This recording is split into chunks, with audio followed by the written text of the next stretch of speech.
Okay. Within 5 minutes. Okay.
அவர் பேச ஆரம்பிச்சதுக்கு record பண்ணுங்க. அவர் பேச ஆரம்பிச்சதுன்னு ரெக்கார்ட் பண்ணுங்க.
Good morning everyone. To start with today's session, I would request Aishwarya, Research Scholar, Department of Immunology, to give an overview about Professor R.M. Pichappan Endowment Lecture.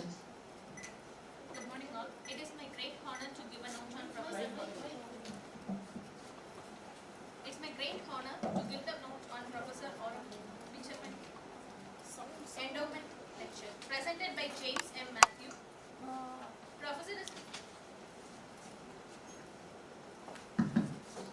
Professor Pichappan is the founder of the Department of Immunology in School of Biological Sciences, MKU. Professor R.M. Pichappan has joined and served as the Professor and Head, Department of Immunology, School of Biological Sciences, MKU, from 1987 to 2006. He served as a Coordinator, School of Biological Sciences, MKU.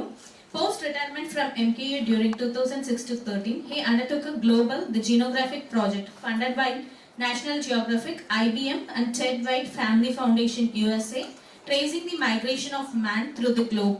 This center was one of the 12 centers around the world and only one from India dedicated for this study. Professor Pichappan also served as Director, Research at Chettinad Academy of Research and Education, Chennai from 2010 to 2016 February.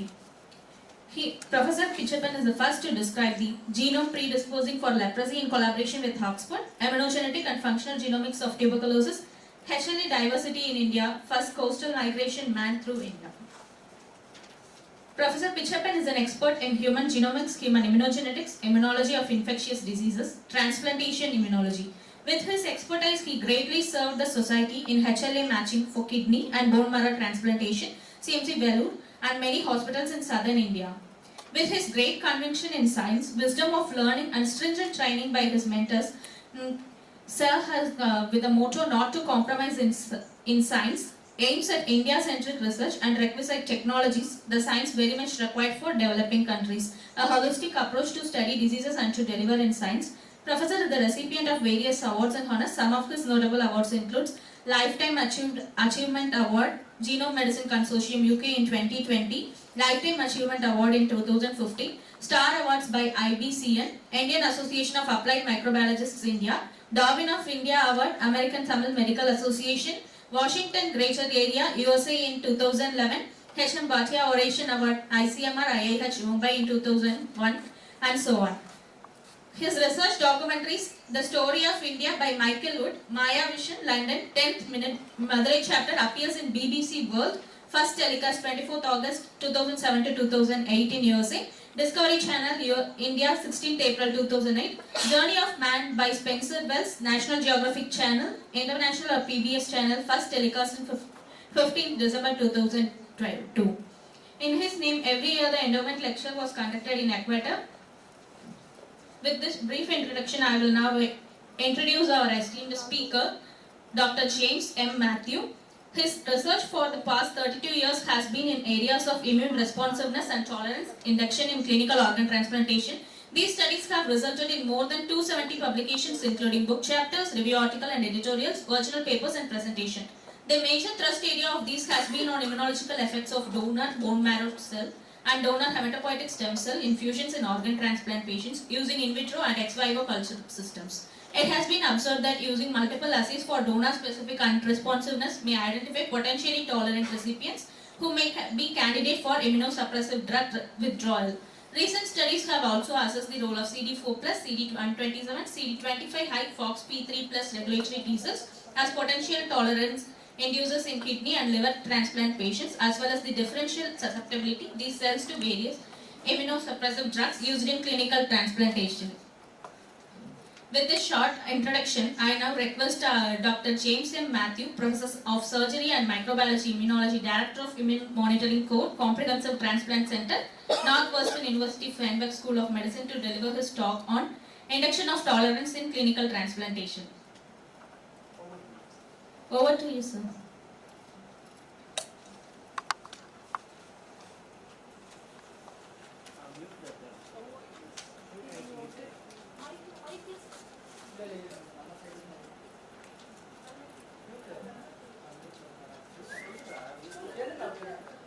Sir, please unmute your mic, sir. You are on mute. Oh, thank you for that. I'm sorry. As all of you know, that Dr. S. Krishnaswamy,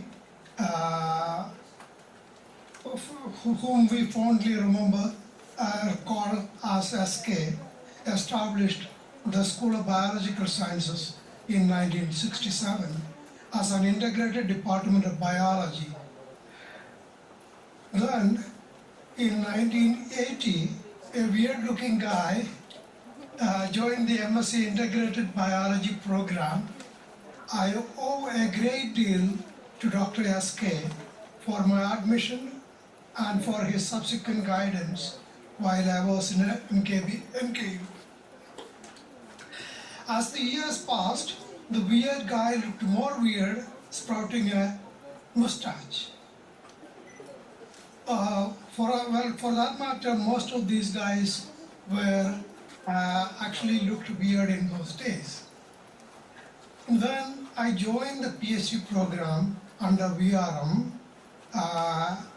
in 1983, and I worked on the immunology of human leprosy. If I remember correctly, Dr. Pichapan was VRM's first student. When he became a faculty, he established the tissue typing laboratory when I was there, the only one in South India. Transplant patients and donors from all over used to come to his lab for HLA typing. In those days, HLA typing was carried out using locally obtained anti-HLA antibodies from placenta obtained from multiparous women. I used to see Dr. Pichappan's PhD students, Rajshekhar and Kakanaya, hanging placenta from the ceiling and twisting it to squeeze out the juice containing the antibodies. Now, of course, there are kits available for typing. In those days, I was known as James MM, but now James M. Matthew. The FAST stands for Fellow of American Society of Transplantation. I am also the Editor-in-Chief of Human Immunology. You are welcome to submit your manuscripts. Well, of course, it has to be on human immunology. Now, enough about me. I would like to make my presentation. I will talk about organ transplant tolerance in the human. I will describe how tolerance protocols were developed in the lab and then brought to the patients. As an introduction, legend has it that the Christian saints Cosmos and his brother Damien successfully transplanted a cancerous leg from a noble to a nobleman from a black man who had just died. Then during the Second World War, Sir Peter Madurai treated burn victims of London with skin grafts. He observed that certain grafts were accepted and others were rejected. In later experiments, he injected newborn mice with cells from the donor, and then when these mice became adults, they could accept skin grafts from the same specific donor. Thus, the science of transplant tolerance was born. He later received the Nobel Prize for his studies. Then in the 1950s, Dr. Joseph Murray of Harvard Medical School transplanted about 50 kidney transplants. Of course, most of them failed because they did not use any immunosuppressive drugs to prevent rejection. He too received a Nobel Prize. Now at present, a whole lot of tissues and organs are transplanted into the human. They include skin, bone, cornea, esophagus, heart, lung, liver, large and small intestine, kidney, pancreas, islets, in some cases even multi-organ. That is, when I was in Miami, University of Miami, I remember a patient who came in with a benign tumor. The tumor had filled his abdomen, and what the doctors did was take out the entire content of the abdomen, cleaned it out essentially like a vacuum cleaner, and put a new one from a deceased donor. Then he walked out of the hospital in a month. We gave him a great send-off.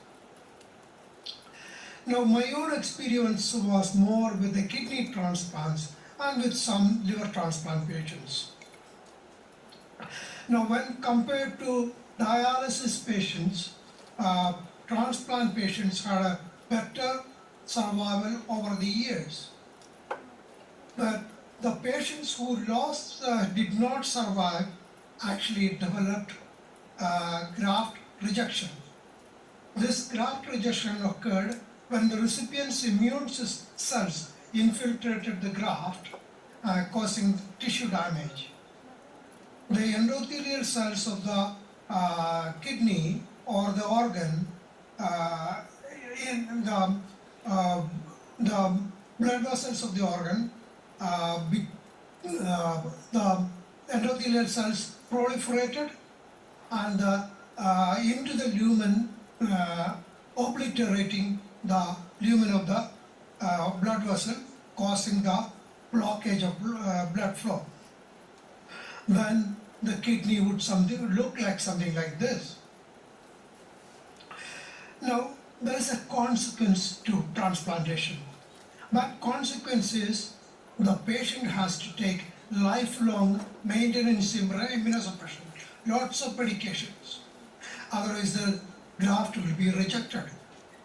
These drugs have severe side effects, including increased infection, increased cancer, diabetes, and metabolic problems.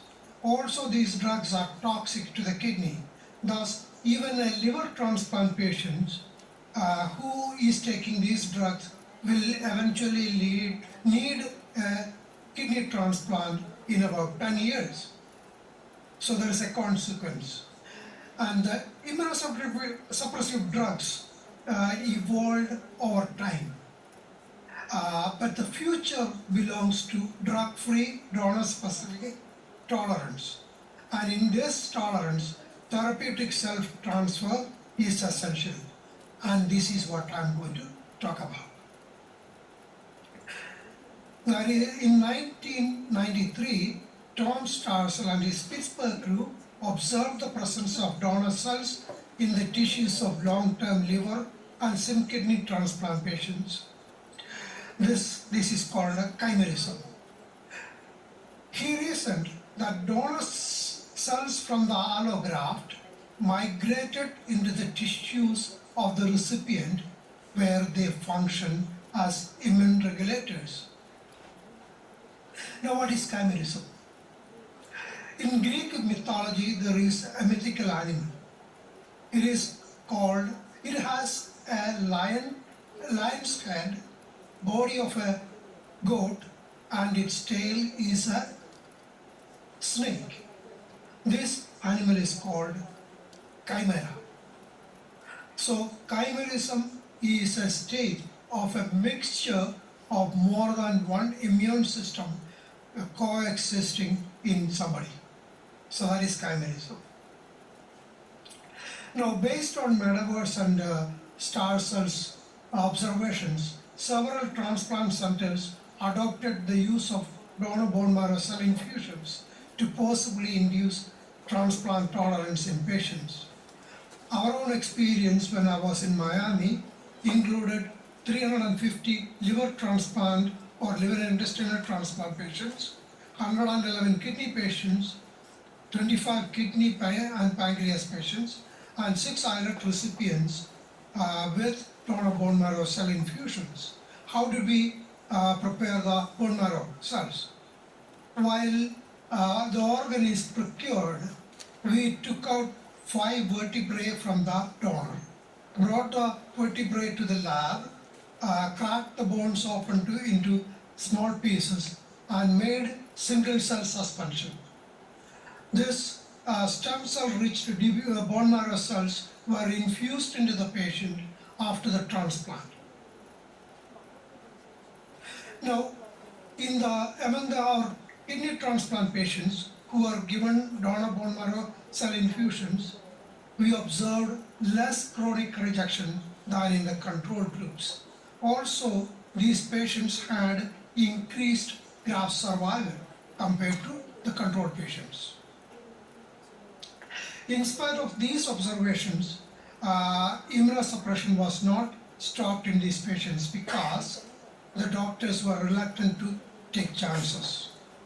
But then we studied this clinical situation extensively, publishing extensively, and Dr. Josh Miller was my boss as well as the transplant surgeon. And I was the main researcher for most of these studies. Because of a large body of work by us and many other groups, recently many groups started performing clinical trial for tolerance induction. This is a list that I compiled in 2020.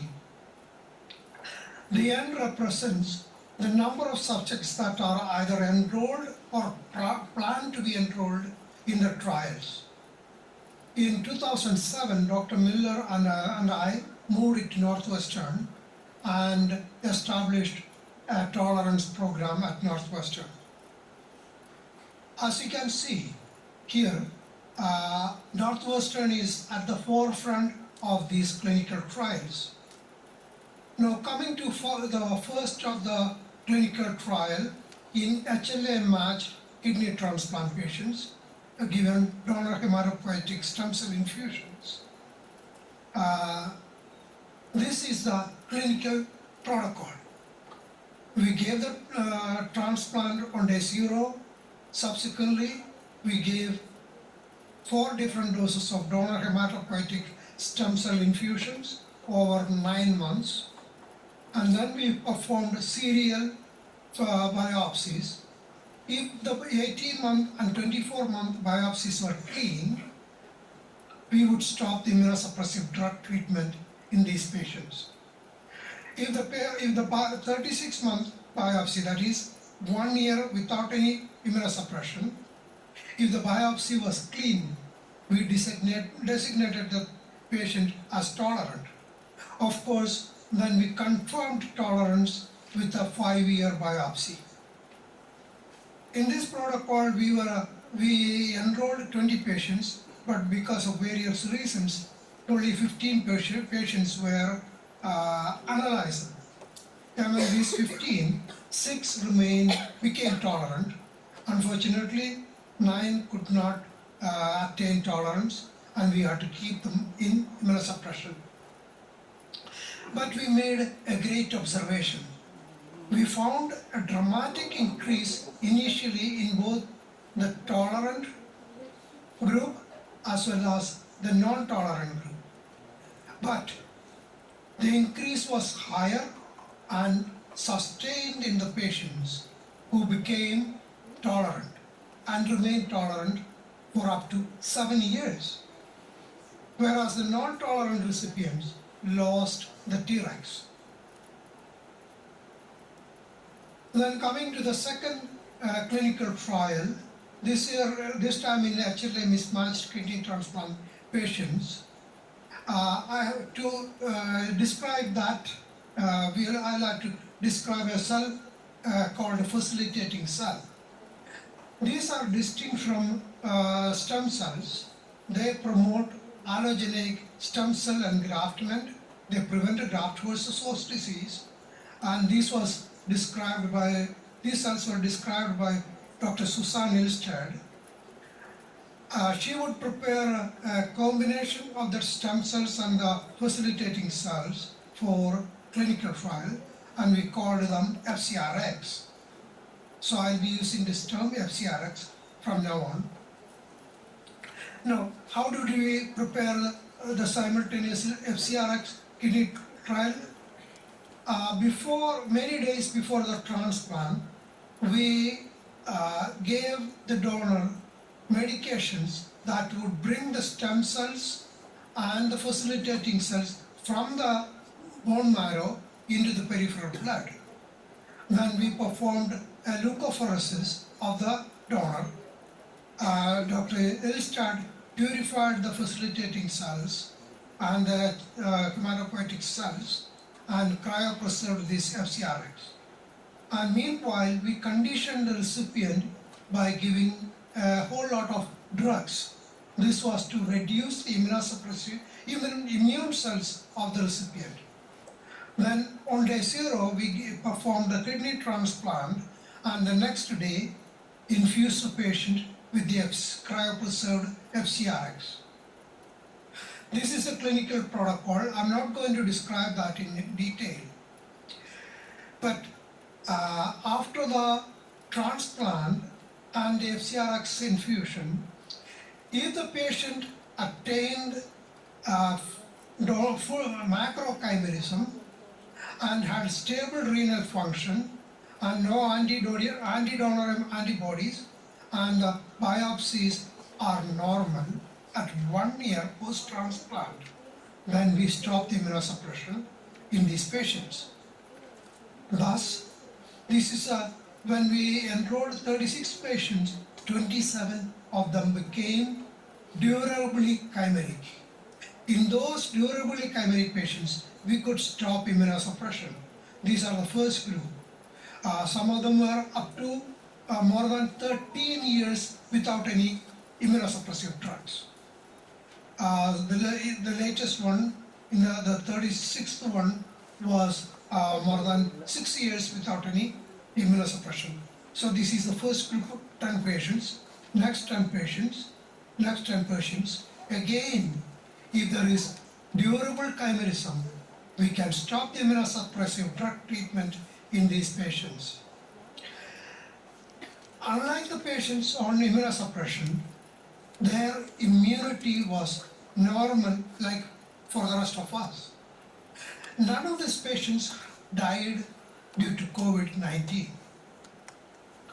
But many of the transplant patients on immunosuppression died. So they were actually like normal people. Now coming to the third set of cells that we have used, we used regulatory T cells or Tregs in short. The aim was to eventually stop or even reduce the use of immunosuppressive drugs in these patients. Now, why Tregs? There have been some observations made in organ transplantation. CD4 positive, 25 positive, FOXP3 positive Tregs can induce tolerance in animal models, particularly in the mouse models of transplantation. As I have just described, Tregs are elevated in tolerant human recipients. Conversely, in autoimmune diseases, Tregs are deficient in number and function. So there is a possibility that infuse the patients with Tregs. But there is insufficient number of Tregs available from anybody for any clinical use because the numbers are not there. So, and the naive Tregs can have defective function. What is the solution? Activate and expand them for clinical use. This activation is performed in presence of exogenous IL-2 and other agents.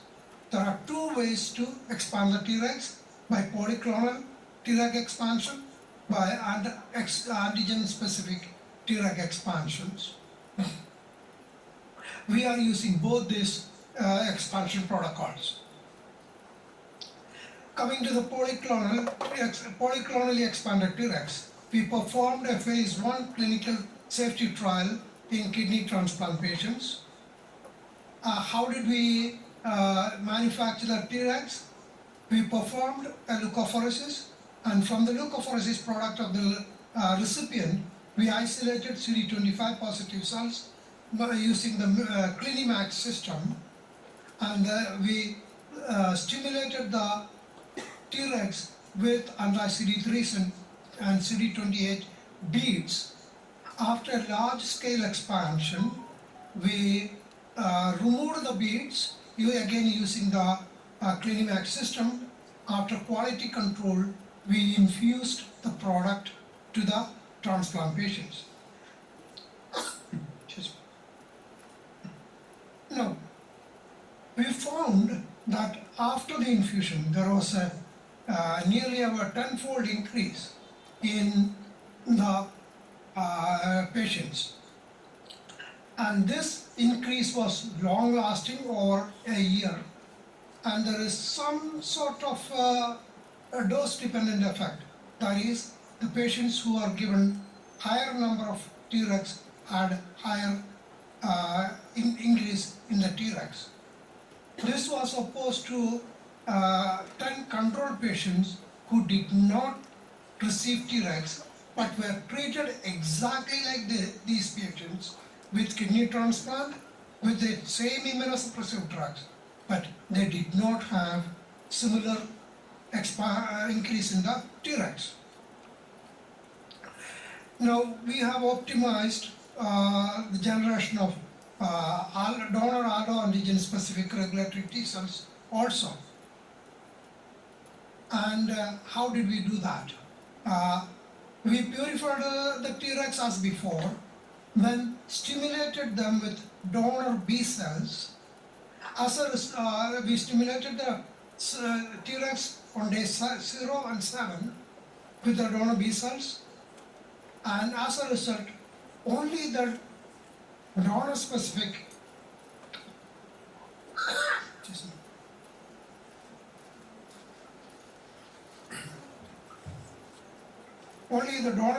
Tregs survived. All the other Tregs died out. Then when we re-stimulated polyclonally these cells, there was a tremendous increase. There was a tremendous increase in the donor-specific Tregs. And these donor-specific Tregs were CD4 positive, CD25 positive, and FOXP3 positive. They did not have the CD127 marker, which is a marker for affected T cells. So they were true Tregs.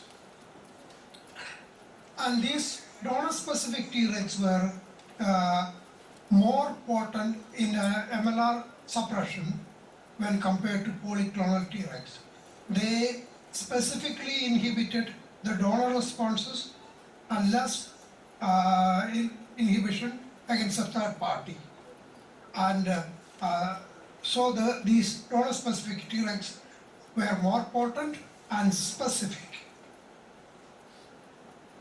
Now we are developing a donor-specific Treg expansion technology from the thymus. During heart transplantation, the thymus is removed as it is on the way of the surgical procedure. Normally the thymus is discarded, but it is a rich source of Tregs. So we can isolate the Tregs from the thymus and expand them donor-specifically.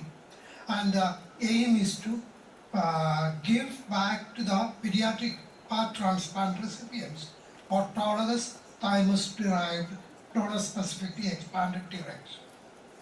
And I just got the funding for that. Now, to summarize, what are the near future tolerance therapy plans at Northwestern? In organ transplantation, we are going to perform a phase 2 efficacy trial of polyclonally expanded Tregs in kidney transplant patients. We are going to perform a phase 1 safety trial of donor-specifically expanded Tregs, again in kidney patients.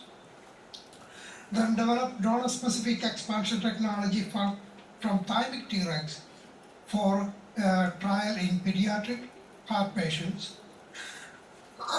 Excuse me. Also, we are performing a combinatory trial of recipient Tregs and donor hematopoietic stem cells in kidney patients. Now, if you ask me what is the best tolerance therapy, I would say that infuse the recipient with donor stem cells plus with recipient-derived expanded Tregs, either donor-specific expanded Tregs or polyclonal, but donor-specific is better than polyclonal. With that, I want to thank Dr. Leventhal and Dr. Miller, who are my main clinical collaborators. I want to acknowledge my current lab members and previous lab members who have gone through the lab, and many co-authors. And these are the funding sources I want to acknowledge. And I want to thank you for your attention. I hope I have not confused you. I'm ready for questions. Any questions? Thank you, sir. The session is open for queries.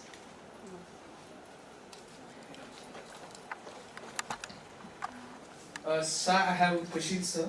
So, Sure. basically, related to the transplantation, in the transplantation, the most complicated transplant is a lung transplant, sir. If there is any new or emerging technology to reduce the lung transplantations, complications in lung transplant. Yeah, there are some trials being done. Well, some of them, one of them is use of nanoparticles that are to be used inhaled or into the lungs.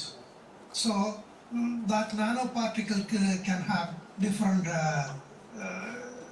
can contain different substances. So, So, for example, sirolimus or everolimus, that's a drug that is treated, being used in transplant patients. So you can put the nanoparticle, fill the nanoparticle with these drugs and then use it to reduce the complications. Yeah. So, and one more question, sir. So, HLA genes are associated with the susceptibility to protect the infectious disease. How, sir, it's possible? I'm sorry. Can you repeat the question? HLA genes are associated with the susceptibility to prevent from the infectious disease. Like during the COVID-19 also, they are the more talk in susceptibility to the HLA and HLA genes.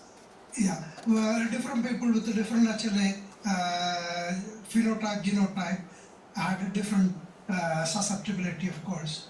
And Dr. Pichappan's studies over the years have shown some of those things. Yeah. So, and my final question, sir. Yeah. Usually, there is a gallbladder, sir. Gallbladder transplantation is possible, sir, because gallbladder transplantation carried with the transplantation of liver, sir. And same thing, the pancreas also transplanted along with the kidney, sir. Is there any specified transplantation for gallbladder as well as the pancreas? We transplant them as a unit. For example, I showed you the multi-organ situation. There are some cases where we transplant the liver, the pancreas, the kidney, the whole organ as like a bunch of grapes. That is the example that we give. It is as a bunch of organs that are connected, the entire thing can be transplanted. Yes. Thank you so much. Sure.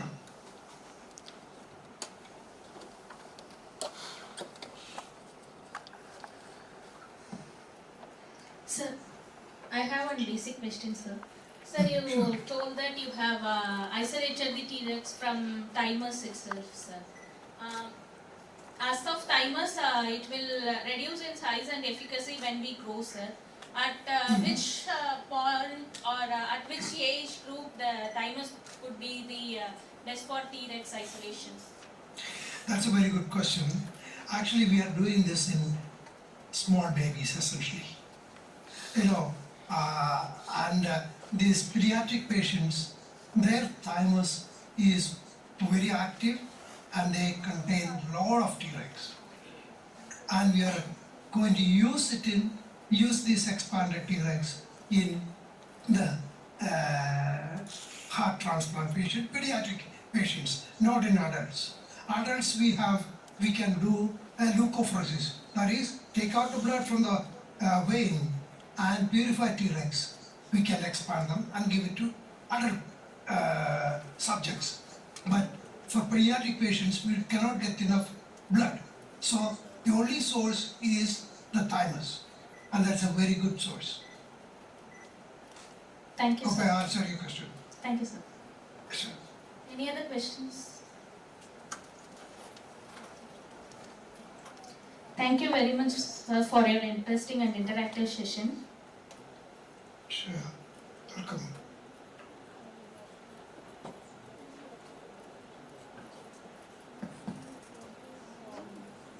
I guess the next one will be starting. To start the next session, I now request Dirkadarsha, Department of Genetics, to give overview about the next endowment lecture.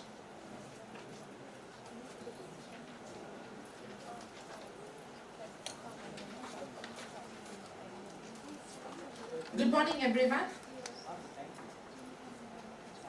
Thank you, sir.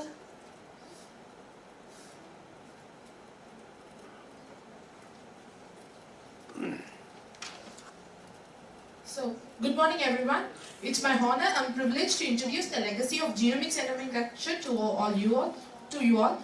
School of Biological Sciences is offering MSc Genomics program since 2002 under the auspices of UGC Central of Potential for Excellence in Genomic Sciences, and we are the first in India to get that status. We also established the Center for Advanced Studies in Functional Genomics. The MSc Genomics course was started by Professor P. Gunasegaran, former head, Department of Genetics. Followed by that, today SBS have evolved into various fields of genomics such as human genomics, cancer genomics, microbial genomics, plant genomics, and recently ancient genomics. Several projects from various funding agencies like DBT, DST, DAE, ICMR, etc. were successfully completed and numerous publications were made out of it.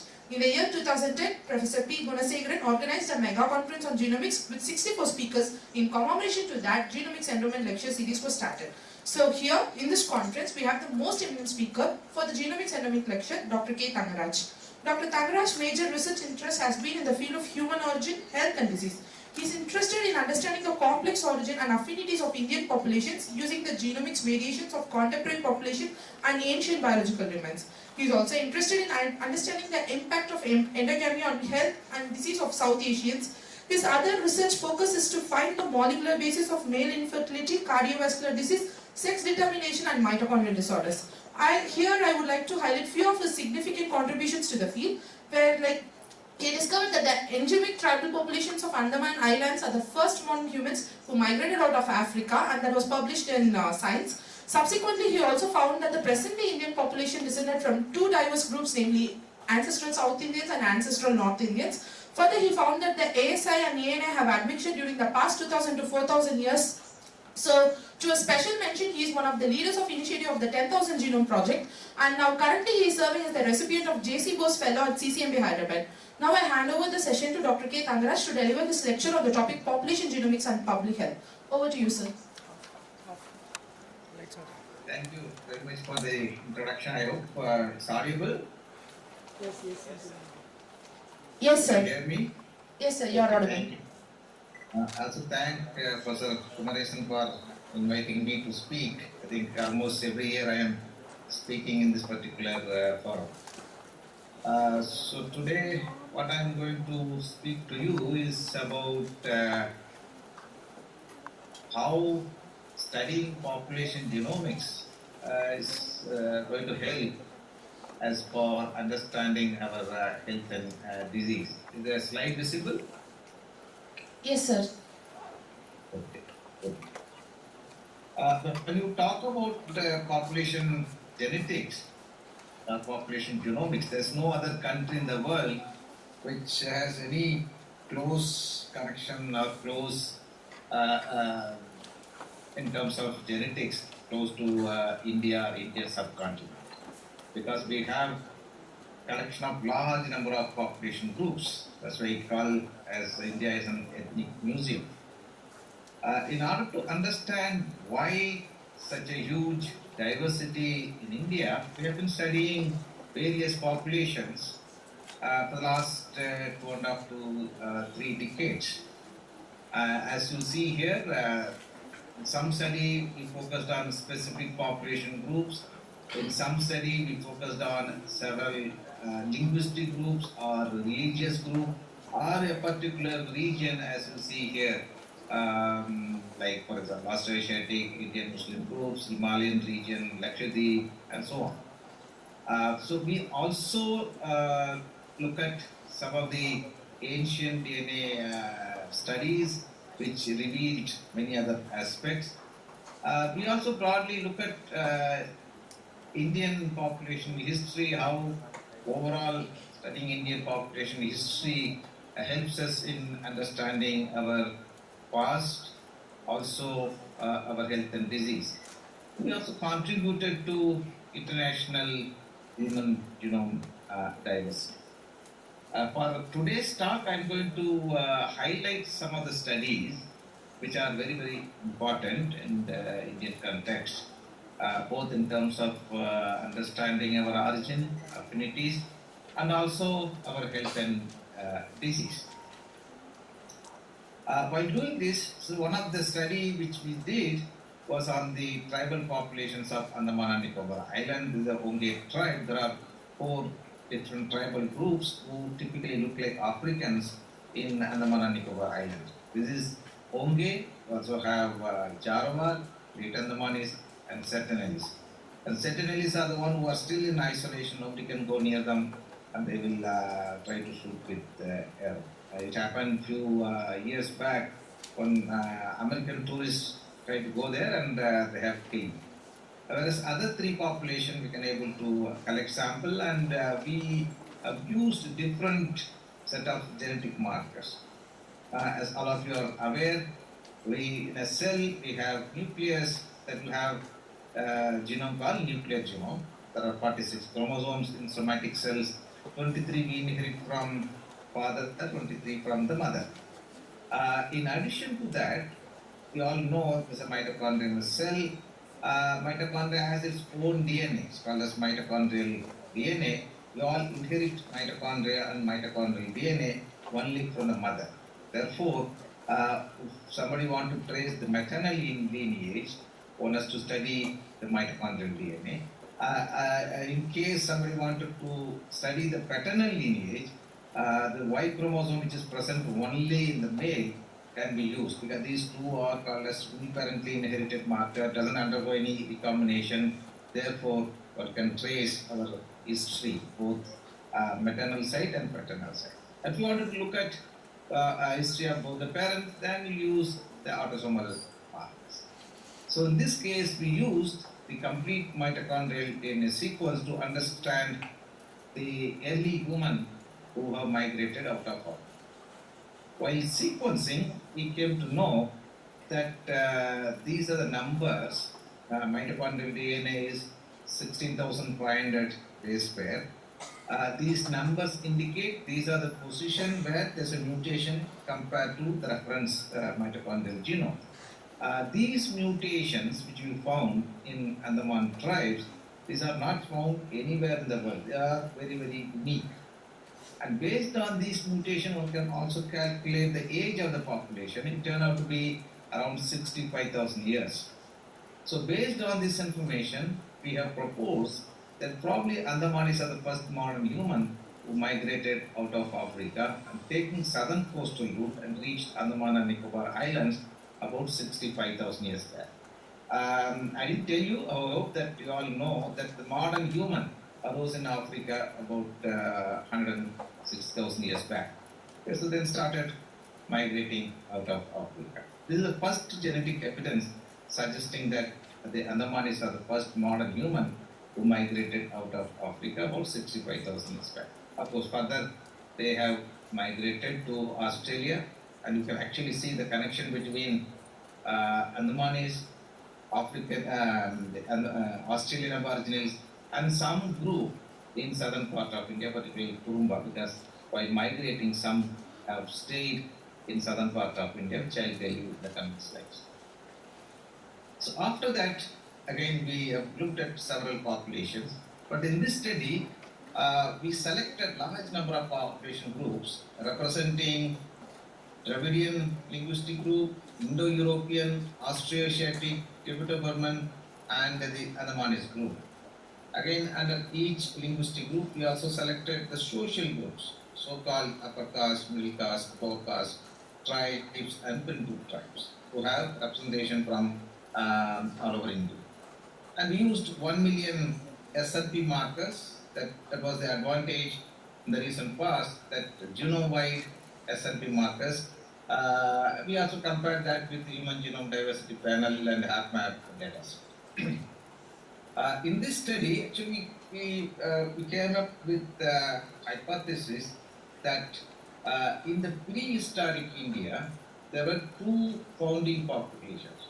One, we call them as ancestral South Indians, probably they are part of the early human migration. As I mentioned earlier, while the Andamanis were migrating, one group stayed in southern part of India, whom we call as ancestral South India. There may be a second way of migration from Africa. Again, people started migrating towards northern side. Maybe somewhere in the Middle East, one group has gone to Europe, other group has come to northern part of India, whom we call as ancestral North Indians. And we have several genetic evidence to suggest that people who are in the north have some kind of genetic affinities with Europe. If you take the skin color mutation, SLC25A gene, the mutation which turns our skin color from black to white is common in Europe, Middle East, and also people in the north, but not in the south. And there are many more examples like lactate persistent gene and Y chromosome haplogroup. This tells that there is some kind of affinities between the European and ancestral North Indians.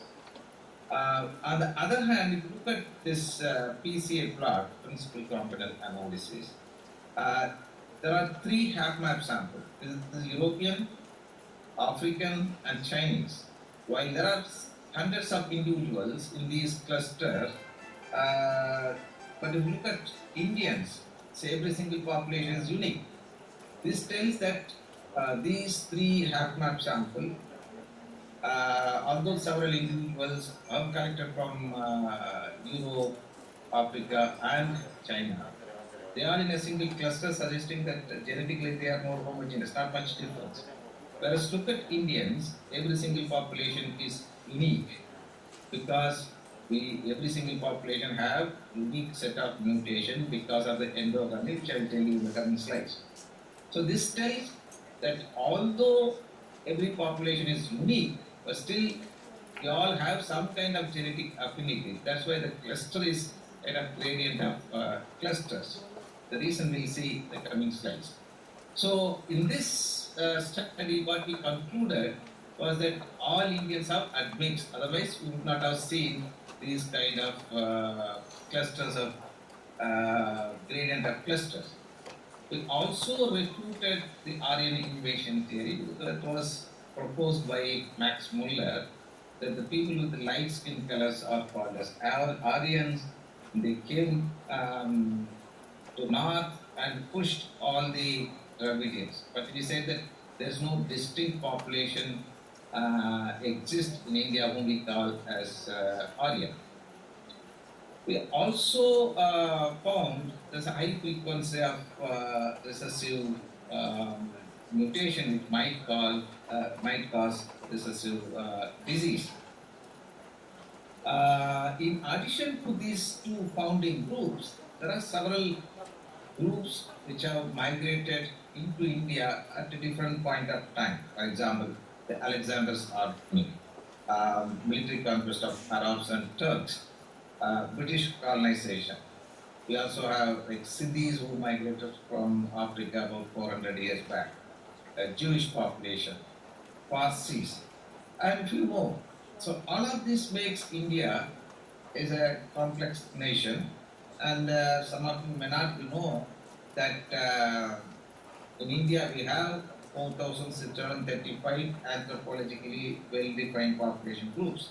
That includes 532 tribes, 72 primitive tribes, and half of them still follow hunters and gatherers lifestyle. They don't do any job including agriculture. So these are the highest human diversity anywhere in the world, such a huge diversity.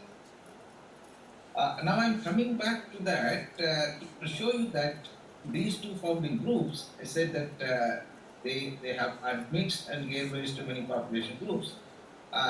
When did these 2 founding groups have admixed?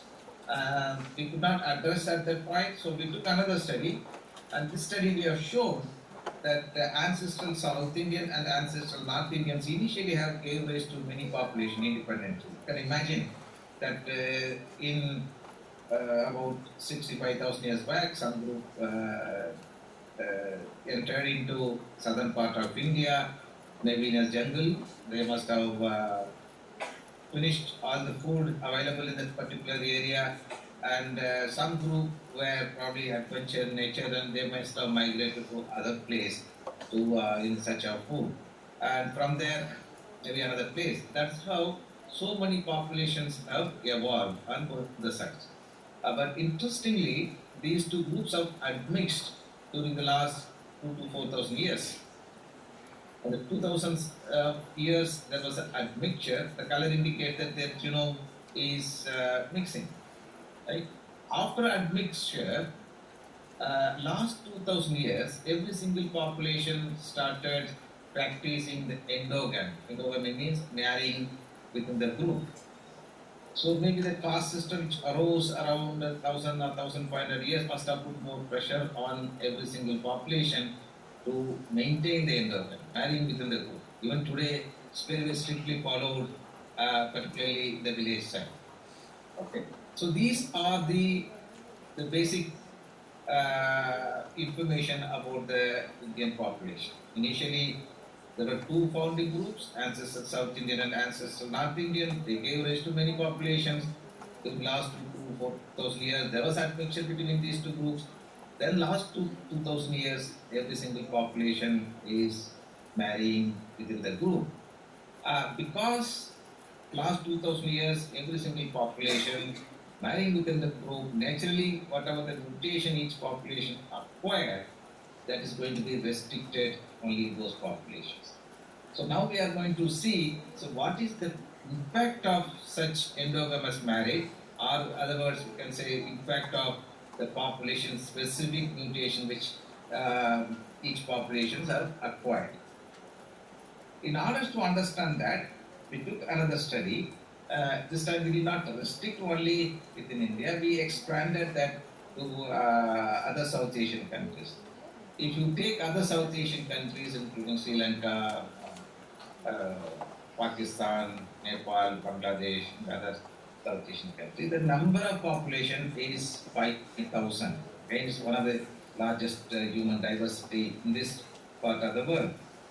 So the reason for why we have taken South Asian is that there are few studies. This is one of the studies where Tanamani and others have involved, including Satyajit, where we have looked at the mutation, 25 base pair mutation, deletion in the myosin binding protein C2 gene, which is prevalent in Indian population. Then we looked at worldwide population and found that is restricted only in South Asian population, but not in other countries. Therefore, whatever we study in India, it's also relevant to other South Asian countries. Therefore, we thought that instead of restricting only within India, let us expand the study to South Asian groups.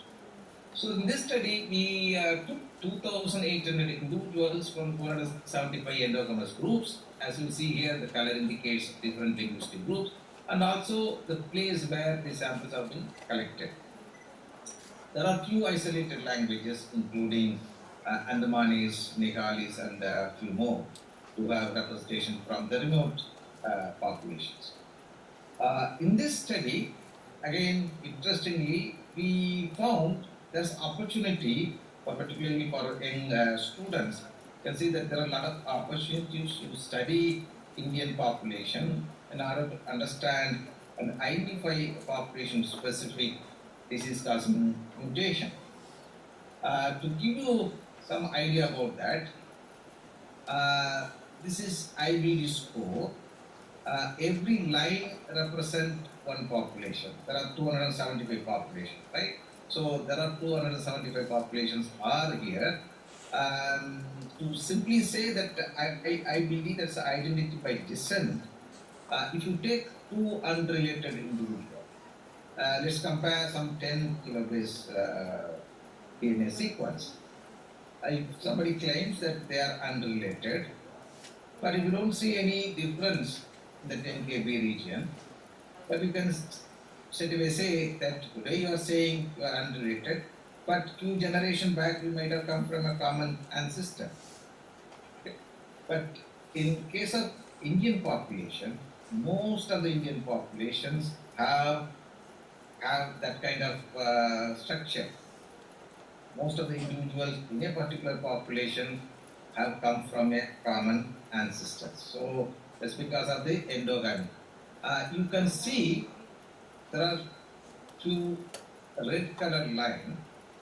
That is, one is Ashkenazi Jewish, this is also Ashkenazi Jewish with different arrays, and this is Finnish population.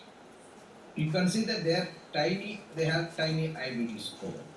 The length of the IBD determines that if more individuals in a particular populations are related, their length of the line will be much higher, therefore their IBD score is much higher, and they have much more susceptibility for having a population-specific recessive disease. To give you some idea, so what it means, this small IBD, with this small IBD itself, you can see Ashkenazi Jewish have large number of diseases, these are the genes, and most of them are autosomal recessive. If it is autosomal dominant, then it says that if it is existing heterozygous condition, means a pair of chromosome, one chromosome carry the mutation, whoever carry the mutation, they will express the disease. But in case of recessive, they don't show the disease phenotype when it is existing in the heterozygous condition, because the mutation is a recessive nature. But if the mutation exists in the homozygous condition, or the pair, both the chromosome pair has the mutation, only then it causes the disease. So autosomal, all the autosomal recessive mutations are like that. So the individual who carries the mutation in heterozygous condition, they will be a carrier, but they will pass on to the next generation. But considering the fact that the Indian populations are practicing endogamy, if there is a recessive mutation introduced in a particular population, because it's a recessive nature, he or she who carries the mutation are going to express the disease. Therefore, will not have any external phenotype at all. They are carrier, but they can pass on to the next generation. They can pass on to the next generation. Because they marry within the group, the frequency of the mutation is going to increase in the population. After some time, because it's going to be so prevalent in the population, and the population is marrying within the group, therefore the boy and girl who are heterozygous, carrying the heterozygous mutation, appears to be normal, but they are carrier. There's a chance that when they marry, 25% of chance that they transmit the abnormal chromosome to the next generation, therefore there's a disease. So I'll tell you that in a simple way in the next slide. You can imagine that Ashkenazi Jewish and Finnish populations who have very tiny IBD score have such a large number of diseases, particularly autosomal recessive. But you can imagine that what is the consequences of large number of Indian population who have several-fold high IBD score. That means almost 1/3 of the population in India are expected to have population-specific recessive mutation. Now we look at this pedigree. You all know, students, that this is the female circle, the square is a male, these two are married, and they have two daughters, right? Imagine that there's a mutation here, it's a pair of chromosomes shown, mutation in this particular chromosome, because it's recessive in nature, it's not going to cause any disease in this individual. She married person who doesn't have that mutation, therefore no problem at all to the next generation, again is going into the heterozygous condition. Okay? And both of them married somebody from outside, again no issue at all. So it's going generation after generation without any impact, because they are all carrying only the mutation heterozygous condition. But after a few generations, now there's an opportunity, because that's how happened in a small population or in the rural setup, that they marry very strictly within the population group. Now this girl and this boy who have come from a common ancestor, now they will say that they are unrelated, but it's in the same community. if they marry, 25% of chance that she contribute this and he also contribute that. Therefore, the mutation now will be in a homozygous condition, therefore it causes the disease. So that condition is very, very high among large number of Indian groups. We wanted to test that hypothesis. So we took a disease called progressive pseudo-rheumatoid dysplasia, and it's known, well-known autosomal recessive disease. You can see that this is caused by mutation in WSB3 gene. We took some 30 patients and we identified the mutation in 6 individuals. Then all the 6 individuals flanking region of the mutations have been sequenced around 10 kb region. Now we expect that if they are related within the 10 kb flanking this mutation, they will be identical. If they are unrelated, you will see at least every 500 base pair has 1 kb region, there's a variation. But unfortunately, or can say unfortunately, that 5 out of 6 patients have identical sequence or the same haplotype. That itself says that they have come from a common ancestor. Okay.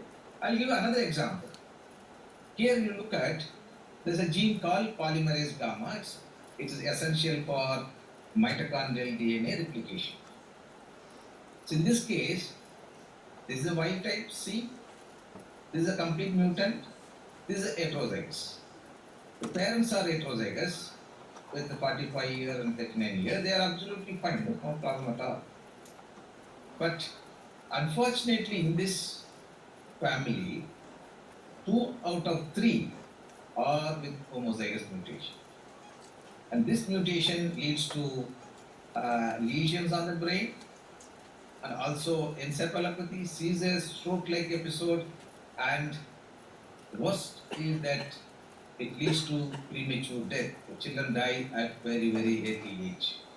These are in the remote condition because these informations are not available in any of the medical records, or there's no epidemiological record, right? So you can clearly see the impact of endogamy. In this is a consanguineous marriage.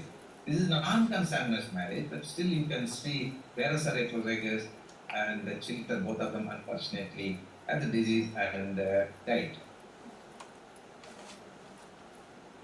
And these are some of the histopathological markers where we see the abnormal mitochondria accumulation in the sarcolemma region. This is a COX-negative fiber, and this tells that this is intact 10 kb mitochondrial DNA. Because of a single base mutation in polymerase gamma gene, it introduces multiple mitochondrial gene deletion and all other complications, but most importantly, the children die at very, very early age. Now, having known this, we thought we'll go back to some of the population and see whether this is only the prediction, whether some of the population have the disease or not. So we wanted to look at some of the population and sequence the exome, and we found the disease called junctional herpes epidermolysis bullosa. When we sequenced, we found 11 base pair deletion, again not reported so far, the gene called LAMB3. Again, parents are heterozygous, no problem at all, and the children with these skin lesions, congenital heart disease, they die at very, very early age, less than 10 months. So it's very, very sad that most of the populations have this kind of recessive mutation. And in order to see how these mutations are distributed all over the world, we took a large number of Indian samples, we screened. We also looked at large number of databases, and this number is different now. 7 lakh individual we have screened, that means some that may double the number of chromosomes, but we found only 1 individual who carry the mutation. That to South Asian. It's very, very focused in that particular population. As a curiosity and addressing biological question, want to say with the new mutation is a novel mutation, we have to understand it's really leading to this kind of abnormality or not. If you look at the wild type protein, this is 1172 amino acid. But when the mutation, the 11 base pair deletion is introduced in the chromosome, and it introduces start codon, now it goes only, the amino acid number is 799. This is a truncation of the protein. Obviously, it will have its impact. Then using CRISPR-Cas technology, we knocked out that region in the mice, and we found that similar phenotype, skin lesions, and also the internal organs are affected. There's a inflammation in the internal organs. So all of this tells that the mutation is the real cause for this particular disease. So we are looking at the population level to screen this entire population. Of course, a small population group. Therefore, we can give not only prenatal diagnosis, we also can do prenatal counseling. Therefore, we can avoid that in the future generation. In fact, we came to know that there was one mother who was pregnant, where there was a couple of children died because of this particular disease. We collected the amniotic fluid and checked, and you can see that by simple PCR-based method, this is homozygous mutation, heterozygous mutation, and amniotic fluid carrying heterozygous mutation is because of the two alleles. We also sequenced and confirmed that there's a heterozygous mutation, and we again gave the counseling, and it's happy to see that the child born last June with all perfect phenotype gives even more happy. Not only doing work in the laboratory, we have satisfied that we could be able to help the people who are in the very remote case. Just before I came out of CDFD after the directorship, I with the conscious, with all this information, I wanted to have a mission program on pediatric rare disease. So there are about 20 different institutes are involved with it. As you see in the map, several institutes who are doing genetic screening. They screen the rare disease patients. If they identify the mutation, then no problem. If they don't identify any mutation, then they send the sample to CDFD. CDFD do the exome sequencing or the whole genome sequencing and predict the impact of those mutations, and we generate the animal models to see the impact of that, as I showed earlier. We also try to do gene therapy using lentiviral method in a limited number of diseases. Of course, it's not for all the diseases. And we also try to do a lot more awareness programs so that people know about this particular program, and we can also inform, if you know anybody with the rare disease, you can inform them to contact CDFD. It's free of cost because DBT has funded for the entire program. So with that, finally, this has been launched last year by the Secretary, Department of Biotechnology in CDFD, and this program is going on very well. So with that, I'd like to thank all those who have involved in this study, my colleagues at CCMB, all my collaborators. The list is very, very long, and the funding from CSR, UK India Education and Research Initiative Grant, PPT, DST, and Medical Research Council. That is a program which is still going on, multinational program. And thank you all, and I'll be happy to address if you have any questions.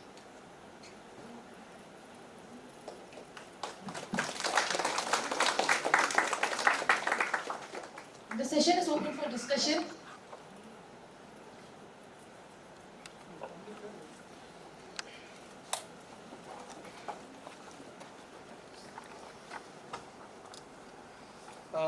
So my question is, so what are the inhibitors for polymerase gamma proteins?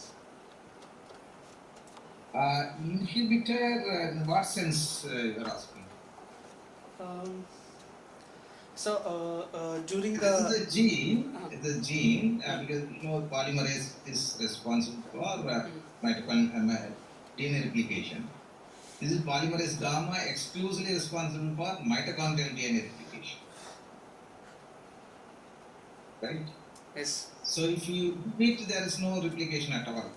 Can inhibit by many ways, by introducing any mutation, right? Okay. But not service purpose.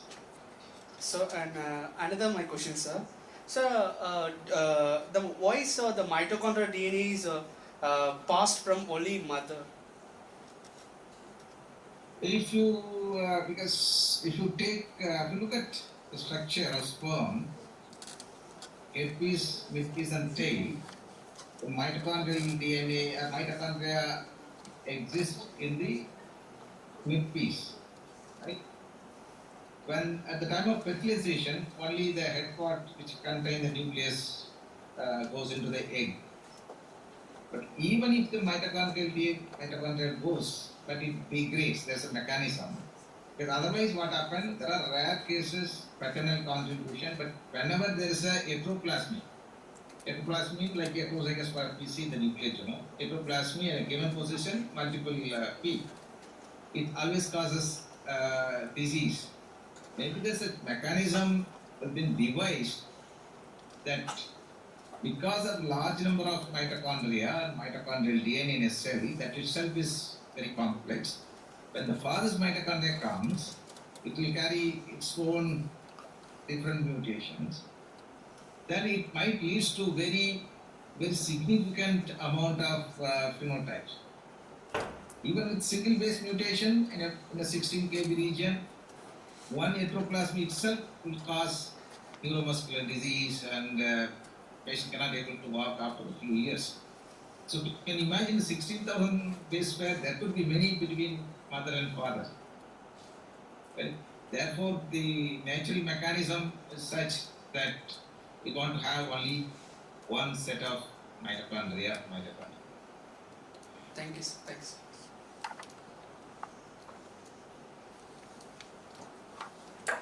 Hello. Good morning, sir. Sir, I have a question that you said you cured that pregnant lady. Like you have checked the amniotic fluid frequencies. Sir, beside like therapies, have you changed her food diet, sir? Like Food? yes, sir. Food disease? Yeah. No, we did not change the food, but there are some diseases where you can change the food, but not in this case. Okay. Like for example, individual carry the mutation, because here we are talking about the mother.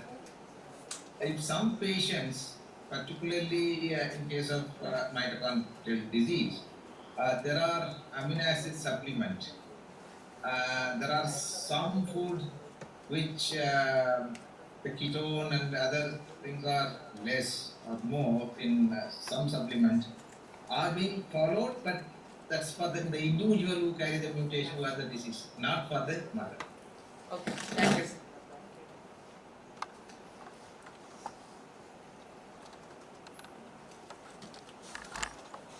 Kamaraj, this is Madhavan. How are you? I am fine. How are you? Fine. Not fine. The rare disease consortium is meant for any specific rare disease or any type of rare disease, like ophthalmology rare disease or no, it's like Any rare disease. Actually, ICMR has rare disease consortium. There are 7 groups for neuromuscular, lysosome storage disease, basic research, and so on. But there they are the known diseases. Here is unknown. Any different kind of unique phenotype somebody has. okay. That's where they either exome sequencing or whole genome sequencing we apply and identify. Okay, thank you. Sir, like I have one more question out of my curiosity. Like as you said that people from Andaman has just migrated 65,000 years back. And I also got an opportunity of interacting with the fish evolutionary biologist, where he is working with the fishes around southwestern coast, and he just told me that the fishes in the Andaman region are older than the fishes that he is working with the west coastal of India. So is there any correlation between these two events?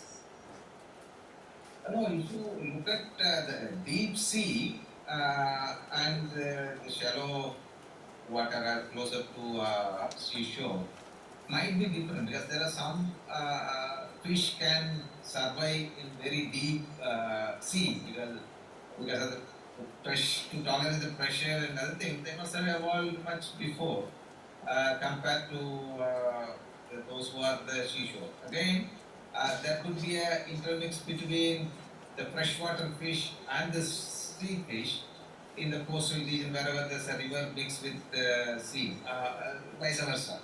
So I don't see any correlation between Andamanis and them, but it has its own evolution, the fish itself. Thank you, sir.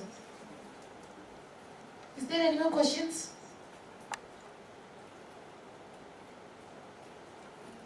So thank you for the excellent talk, sir. Thank you.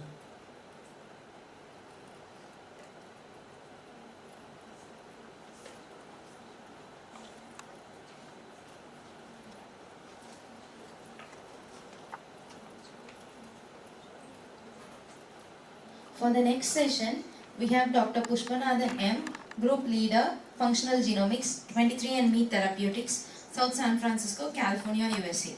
Currently, he is in the role of Scientist 2 at 23andMe Therapeutics, leading impactful functional genomic initiative that span a wide range of therapeutic domains, including respiratory and inflammatory diseases. In his previous position as a scientific investigator at GSK, he had the privilege of spearheading functional genomics efforts across diverse therapeutic areas, such as chronic kidney diseases and oncology. Furthermore, his journey led to apply functional genomic strategies to identify potential regulatory switches in the human genome and the control ACE2 receptors expression in human lung cells. This research was a critical part of a collective effort to develop treatment modalities for SARS-CoV infection during the COVID pandemic. He is also an esteemed alumni of our MKU. Sir, I request you to start your presentation, sir. Sure. So, can you all hear me? Yes, sir, we can hear you. Okay. So, thank you for the nice introduction, and I'm really happy to be here and as being an alumni of MKU. So, I'm one of the attendees of Aqua-Terr, so I know how this conference really helps in driving the scientific foundation for the audience. So, so currently I'm a group leader in functional genomics at 23andMe Therapeutics. And first of all, I would like to thank the organizing committee for giving me this opportunity to present on this topic, especially the personal genomics field. So I'll be discussing on the current trends and the future opportunities in the personal genomics. So in my presentation, hopefully I'll just provide some details on what is personal genomics and what can it be used for and what are the possible benefits and disadvantages. So as we all know that the human genome has been sequenced already. The first human genome, it took almost 13 years to get sequenced, and the cost is around like $5 billion.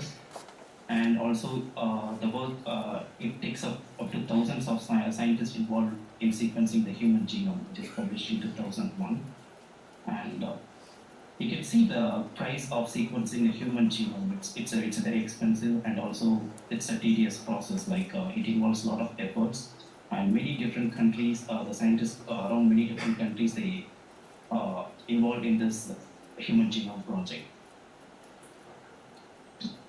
But over the year, you can see there is a decrease in the genome sequencing cost. Because as I mentioned before, for sequencing the human genome in 2001, the cost is around like $5 billion. But now, as over the years, you can see the decrease in the genome sequencing cost. So to sequence a single human genome in 2012, it's cost around like the $5 billion, but in 2009, you can see it decreased to $200,000. And 2015, it's $1,000, and in 2022, you can see it's like just $100. So, and also, if you with respect to time of sequencing in 2022, and recently, a company called Ultima Genomics, they decreased the price to just $100. If you just pay $100, you will get the human genome sequenced in a couple of days. So, with respect to time, it's like just a couple of days you can sequence a human genome, and also the price also drastically decreased. So, the reason why I'm showing this slide is this is one of the important things that drives the field of the personalized genomics.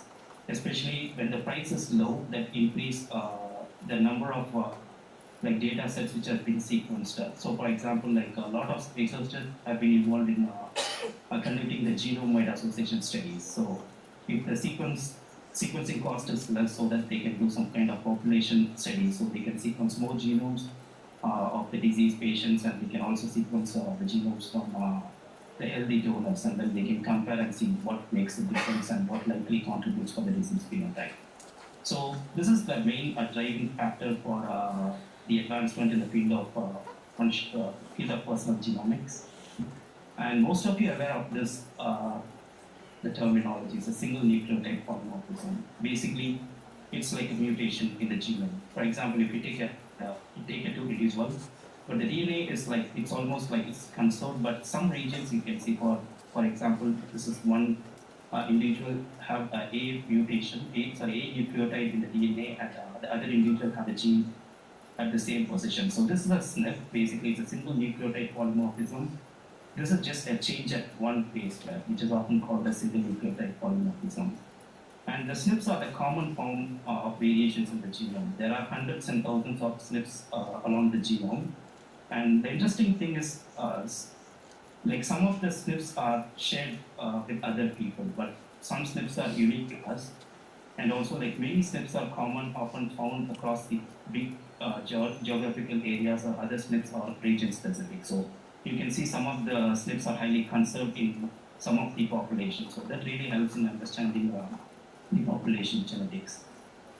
So as I mentioned, the decrease in the sequencing cost that increase the amount of data that has been generated so far. So people have done a lot of genome-wide association studies. Basically, they sequence the genome of the control. The control is a healthy individual, and they also sequence the genome of the disease individual. Let's take like a diabetes or cardiovascular disease. Basically, they sequence the genome, and using a comparative genomics approach, they compare the genome of healthy versus the disease state, and you likely see some differences. So how these differences were plotted for better visualization. So this is called a Manhattan plot. Basically, you are plotting all the genetic variations that you see across the control and the disease patient, and this is easy to visualize. For example, like if you see like the x-axis, it's all chromosome, the y-axis, it's all like p-values, and the line, the solid line over here is just the genome-wide significant threshold. And all the little dots, the colored dots here, indicates the SNPs, that is a single nucleotide polymorphism. This comes from comparing the genetic variation between the disease and the healthy patient. So if you see like some of the dots here that has crossed the genome-wide significant threshold, that is a solid line. And this is all the regions which have a genetic variation that likely associate with the disease. For example, if you take the hand one, this is one of the locus where the genetic mutations were there. This could be associated with the disease. So it says like just the association, but it's not the causation. This is not really causing the disease, but by doing these kind of studies, we can narrow down to the variation that really are responsible for the disease, but we need some kind of additional experimental evidence to show this really involved in causing the disease. So with this background information, I want to just like focus on the topic that I intend to present today, which is on the personal genomics. And the definition of the personal genomic is just study of the individual genomes. The reason for studying those genomes is to better understand the genetic predisposition of the disease or ancestry or personalized medicine. So based on the genetic makeup, you can personalize the medicines. Because a lot of diseases, it's not possible. Like the one drug is not going to treat disease in different populations. So the personalized medicine feel like understanding the human genome is essential. Also, in recent years, the personal genomics have revolutionized the healthcare and advancing the precision medicine and empowering individuals to make an informed decision. So this is how the medicine looks today. For example, our expectation is we want to have one drug to cure disease in all individuals. So let's take this as one drug, we want to cure diabetes or cardiovascular disease in all individuals. So this is called like a one-size-fits-all approach. So this is what our expectation is. We want one drug to cure disease in all the individuals. But the reality here is one size doesn't fit all. Because if you see the present-day medicine, so let's take the example of lung cancer patients. If you have a drug, and our expectation is the drug has to cure the lung cancer, like in all the patients. But what's happening in reality is like some of the patients are responding to the drug, some of the persons are not responding to the drugs, and some people have the adverse effects like the side effects. So this is not a problem with medicine, this is a problem because every individual has their unique genetic makeup that really makes a difference with respect to therapeutics. So we really need a precision medicine, which is more of a personalized approach. So we have to understand what is happening at the genetic level and also at the biological level and see whether we can make a medicine which is personalized for that particular disease. So that helps in case of overcoming the present day medicine. So these are current trends in personal genomics. So there are a lot of things have been going on in personal genomics. So one is consumer genomics. Consumer genomics is basically like there are a lot of genetic testing companies out there.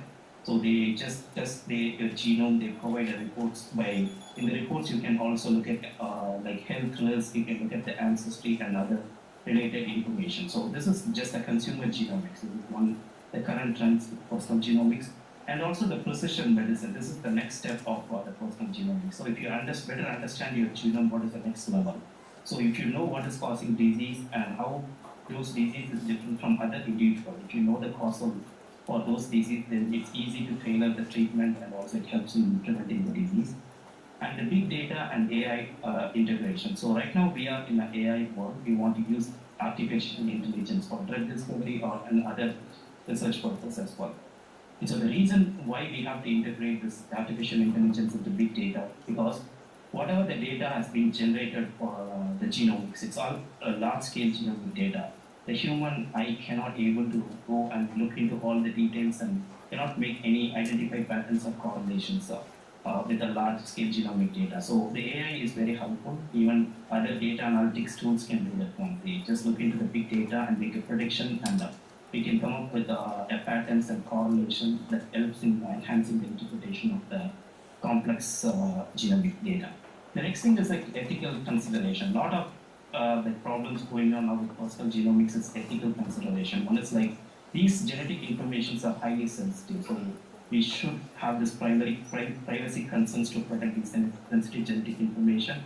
And also, this is all coming from other people. It's not like all this personal genome information is all coming from different individuals, so we have to make sure that we get a right consent from the people before using them for any kind of research purpose.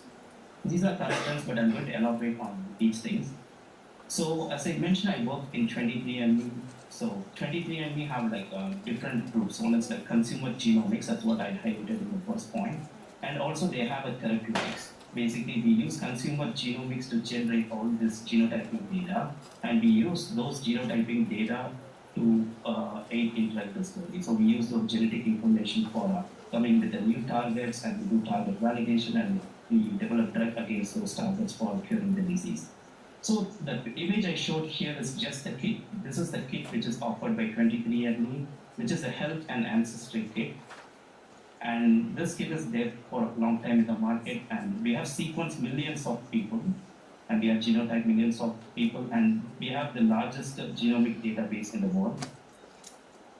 And how this personal genome service works, basically you order this kit, and you can just order it online, create your own account, and in the kit it has like plastic tubes that you can spit, basically the saliva samples. The tube contains a lysis buffer. You just stick your samples into your tube and send the samples to DNA testing laboratory. So they do the DNA extraction, they do the genotyping, they do the data analysis, and they just upload all the data into your unique account, like that you can log in and check your genetic reports, and you can learn about your genome. So this is the service like 23andMe is providing. Likewise, there are a lot of other genetic testing companies out there, like ABT, a lot of things. Like this is one of things. Like the interesting thing about 23andMe is like it covers all the ancestry. But if you look at like other like genome-wide association studies, it's all biased to the European population. So this covers a wide range of ancestry. And if you have your genetic report, for example, I told this kit is meant for health and ancestry. So you get information about your health and you also get your information about your ancestry. So this is, I'm just showing how the results look like if you submitted your reports into, like if you submitted a samples to 23andMe, and finally the output is like this. So you can learn about your deep ancestry. For example, you can learn about your ancestry details, where you come from, and you also learn about your ancestry composition, like how much % of your genome that relates to Chinese. For example, here it shows like 53.54% is from Chinese, Vietnamese. So you can see the breakdown of the ancestry composition, like how many % of your genome is related to which population. So this is about deep ancestry, and also you can also learn about your genealogy.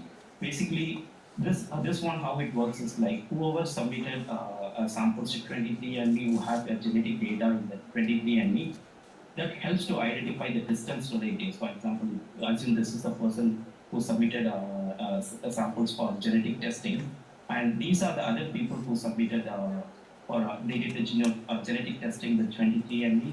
But how the 23andMe works, it's like they map and they found the distance relatives, immediate relatives. So this helps in finding like a nearby relatives or the distance relatives.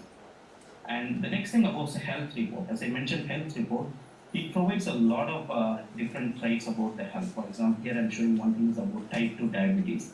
So what it says here is like your genetics are associated with typical likelihood. It also gives how much % you have the risk of getting diabetes or other diseases. So this would be very helpful in terms of understanding your health.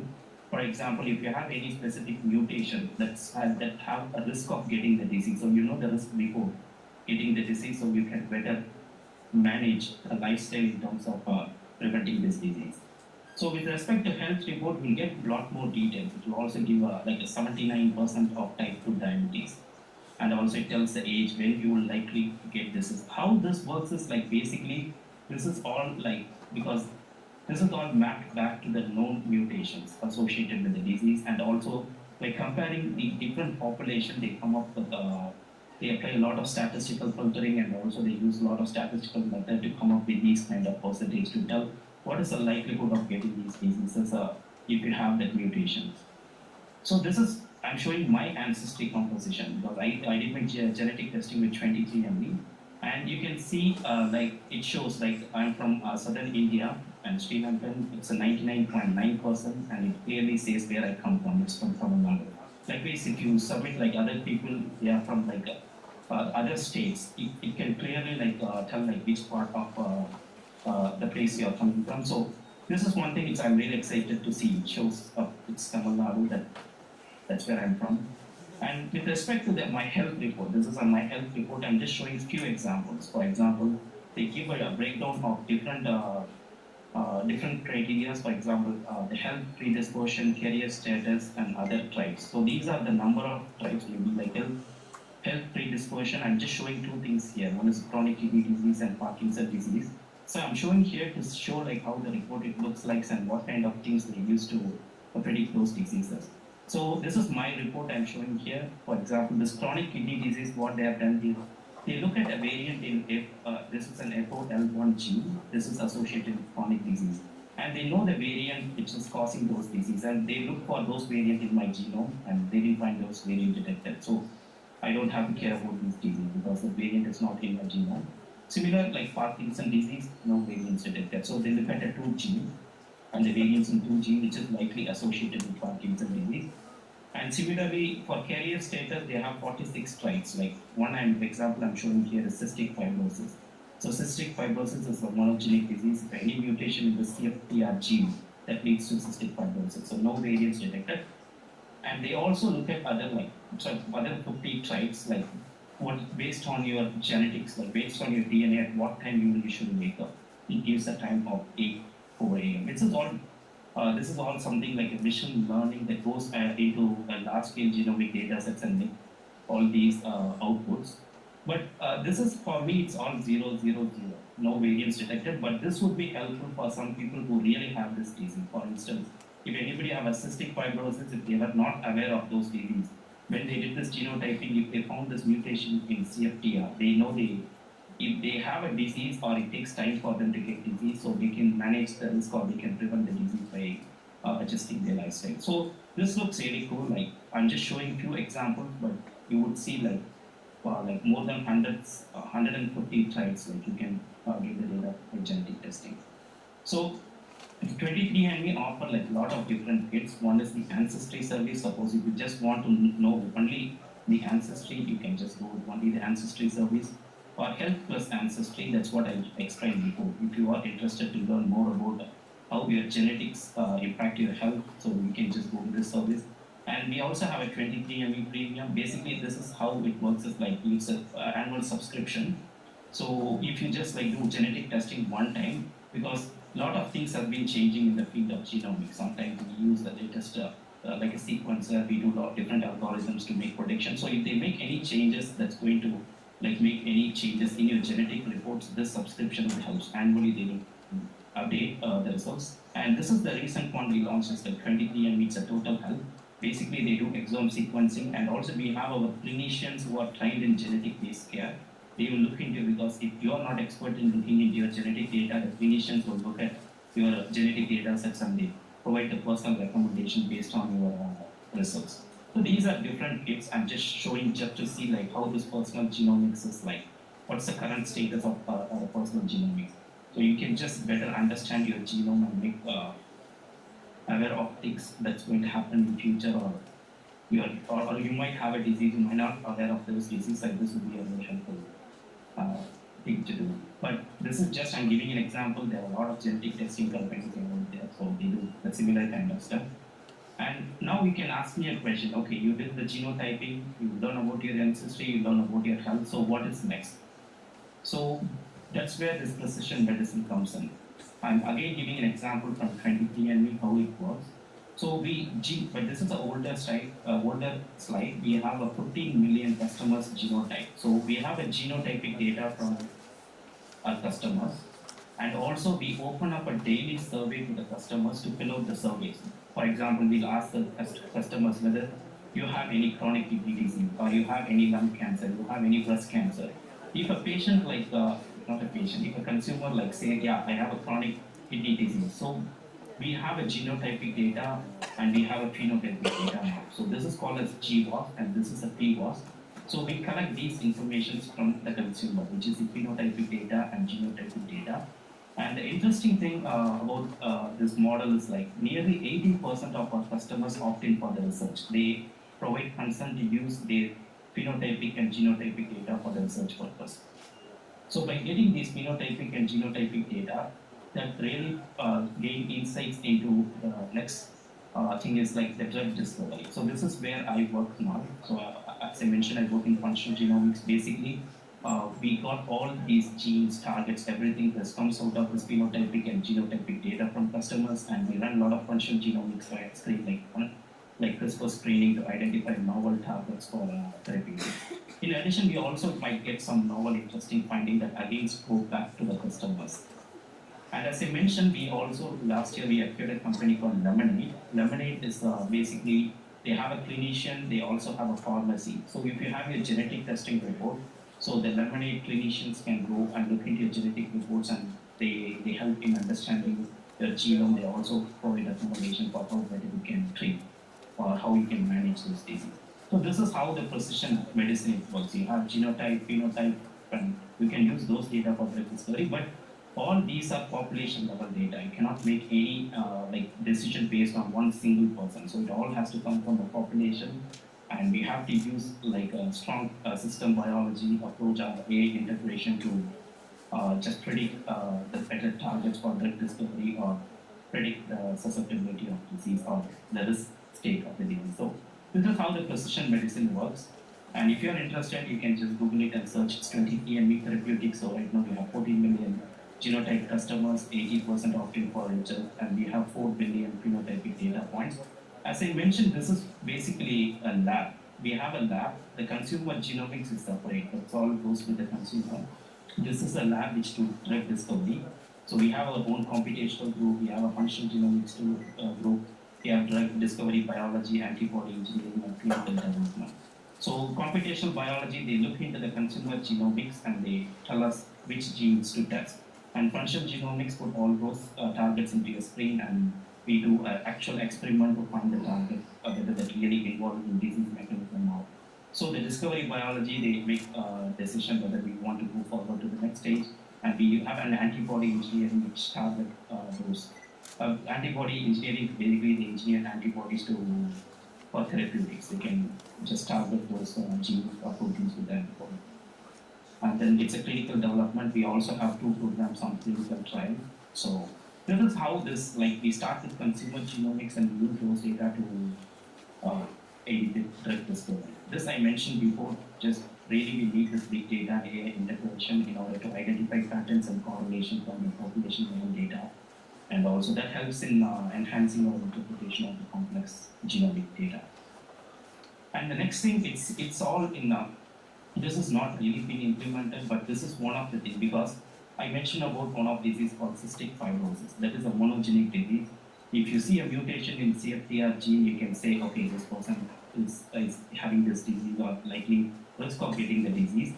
But in case of some other diseases, like if you take an Alzheimer's disease, autism, or asthma, so here it's all a heterogeneous and complex disease. Here you cannot make any prediction based on one single mutation. And understanding the biological mechanism in those kind of complex diseases, it's been very challenging.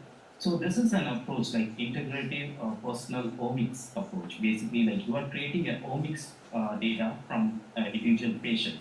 Basically, you are generating the genomics, epigenomics, transcriptomics, proteomics, metabolomics, even the microbiomics that might have some impact on the epigenomics in terms of regulating the gene expression. So if you create all these data sets here, you are having a different level of information. You know how the genes are expressed and so what kind of mutations are there in the genome, how the epigenetic changes that regulate gene expression, how the genes are regulated and how it forms protein and metabolome microbiome. So you're having the holistic approach of understanding all these different things at different levels.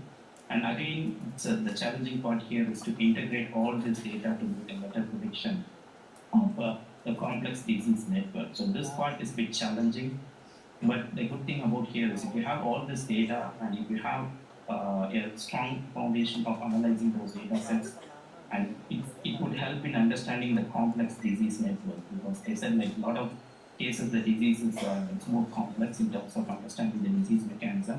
Using those disease signatures, we can provide care to the patients, the clinical care. So this is basically integrating the multi-omics data for precision medicine. And the future opportunities for personal genomics is, as I mentioned, a lot of drugs fail in clinical trial, or the drugs work in some population, it's not working in other population, or some populations have adverse effect. So the personal genomics is like, it's very important for the pharmacogenomics. If you know the genetic makeup, you can customize the medication. Or by genetic profiling, you can also minimize the risk. For example, one population have adverse drug reaction, you can immediately stop the trial because you know that genetic makeup is leading to some side effects. So that's one of the things. And gene editing and therapy. Basically, as I mentioned, if you know what is causing the disease, it's easy to precisely edit a variant or gene for therapeutic intervention or gene therapy. We can correct the genetic defects to treat disease. For example, to give an example for CRISPR technology, recently one of our company called Vertex Pharmaceutical, they edited a gene for sickle cell anemia. It's been FDA approved. So this is based on what we learned. We know this mutation is causing disease, so by correcting those genetic defects would help in treating the disease. And next thing is the predictive medicine. If you know what is causing disease and you can predict those information. For example, the CFTR I mentioned. If the mutation in CFTR is going to cause a cystic fibrosis, if you know this earlier, you can able to like forecast the disease, and also you can tailor your, for example, like you can adjust your diet, exercise, wellness based on your genetic insights. And the genomic data integration is also another future opportunities. As I mentioned, if you generate a lot of data and it's bit challenging to analyze the data, so you might need a strong computational like power or the artificial intelligence in terms of looking at those data and making better predictions for treatment. The next is population genomics. So whatever it's all coming from population, as I mentioned, so we have to increase our like population. We have to have some global health initiative to sequence more genomes. If you sequence more and more genomes, you'll likely get a new targets that help in helps in therapeutic intervention. Because if you just go with a small level of population, if you sequence 100 genomes, you will see something, but if you sequence millions of genomes, you will see something. So that makes a huge difference. So the population genomics is very important, and also we have to increase the power by sequencing more genome in the population to see what's happening in terms of present disease phenotype. And the challenges is data privacy and security, because genetic informations are sensitive, so we have to protect this sensitive genetic information. Sometimes the data breaches or unauthorized access can happen. We have to mitigate that risk, because this is all coming from the population, so we have to be aware of the data privacy and security. And this I showed before is interpretation complexity. Basically, it's a complex data, and we have to navigate integrate genetic data and translate all these findings into actionable insights. And also we have to address the uncertainties and limitations in genomic interpretation, because it's all we are applying AI or any statistical tool. If you change the tool, the results may be different, but we have to overcome those limitations in terms of understanding the human genome. And ethical implication is the one is genetic discrimination. For example, if you know you have a, like I can give an example, like if you know you have a diabetes, so some cases you might be discriminated based on your disease status, like you have diabetes. So some people don't like to share the disease, but if you share, and that might lead to the discrimination based on the disorders that you have. So that's one thing, and also like we have to advocate for the policies to protect individuals from genetic discrimination. And genetic counseling, as I mentioned about one of the Lemonade, which has been acquired by 23andMe. So they help in understanding their genome and help in making an informed decision making. Because you know if something interesting or something pathogenic variant is in the genome, so they guide you through the entire process how you can manage. And also, if you know you are going to get disease, of course the people are not going to be happy. So you might need psychosocial support. So that is also another important thing that impact on the mental well-being. So to conclude, so our genetic information is increasingly valuable, and personal genomics offer both advantages and disadvantages. So the choice about how we use the genetic information will become increasingly vital in the future. So with that, I would like to thank you all for your patience, and I also want to thank Dr. Puglishan sir and Dr. Rajendran sir. He's my advisor, Dr. Rajendran sir, because the place I'm here is all based on whatever the training I have taken during my PhD. So, and feel free to reach out to me. This is my email address, and also if you want to learn more about personal genomics or genomics in general, so I'm looking on that. Yeah, I'm happy to take any questions you have. Thank you for your patience. Thank you, sir. The session is now open.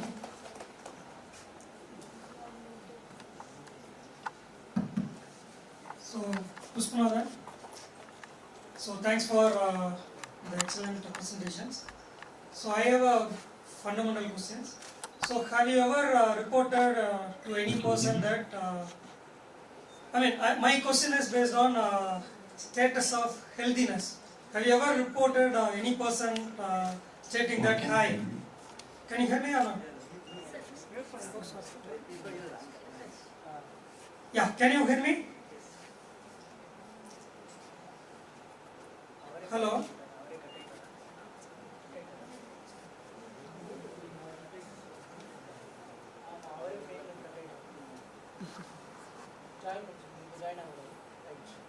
Yeah.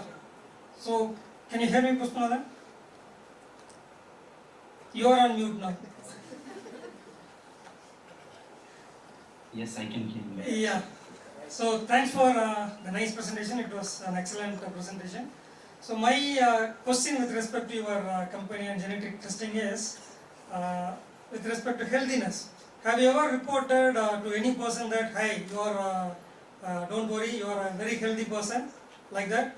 Or, yeah, that is my first question. Second question is, do you have any record of a person who is healthy with respect to every disease, whatever the disease you have tested? Yeah, I can give an example. Even my report looks good, so I'm healthy. Because when I look at all the genetic reports, I have like no variants, no pathogenic variants were detected in any of the genes.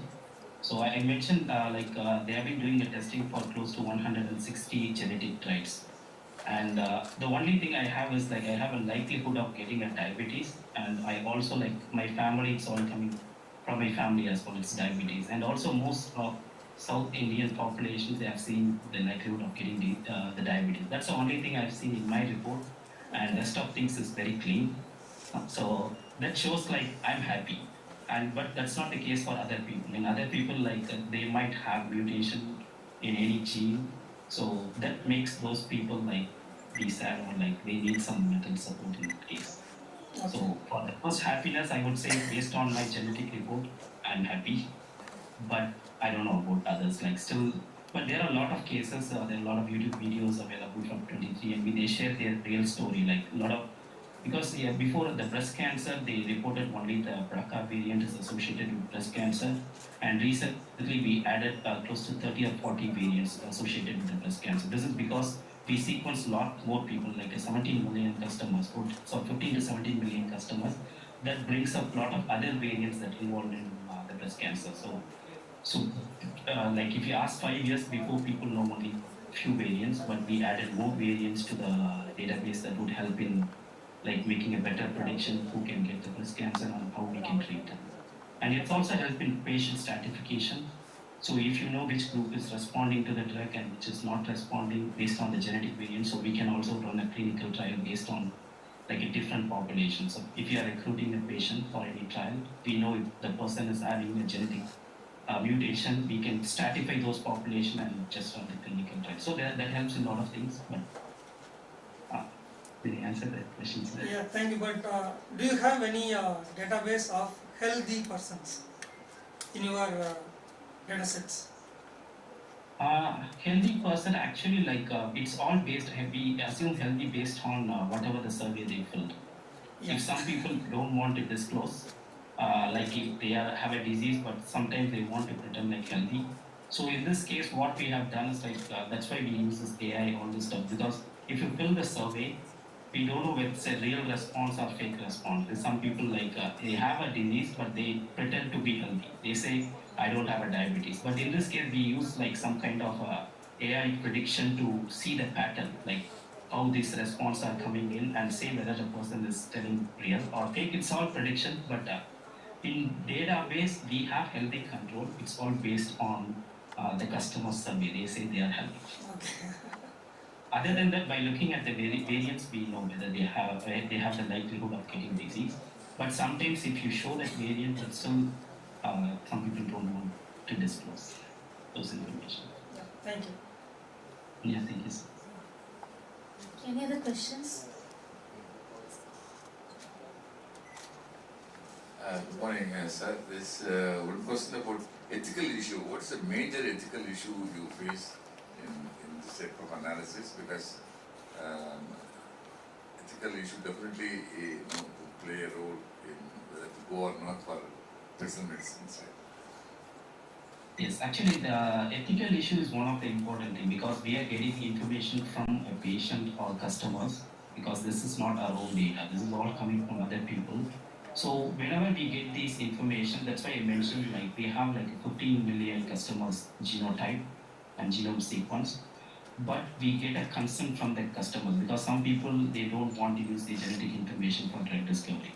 So when you are filling out all this information, we have an informed consent, which should be in a, how to say, like even the layman and audience can understand whether like they can read and understand and they are giving a consent, yes, use my genetic data sets for drug discovery. for review for personalized medicine. It's been already written and it's in a very clear language. So when you submit for genetic testing, some people decline it. They said, no, I don't want to use my genetic data for drug discovery. So in this case, so they didn't give consent so that those data were not used for any kind of any research purpose. So in this case of ethical, like we follow the strict guidelines. Whoever is submitting like for genetic testing based on the informed consent, like if they want to use their genetic data for drug discovery, we go with.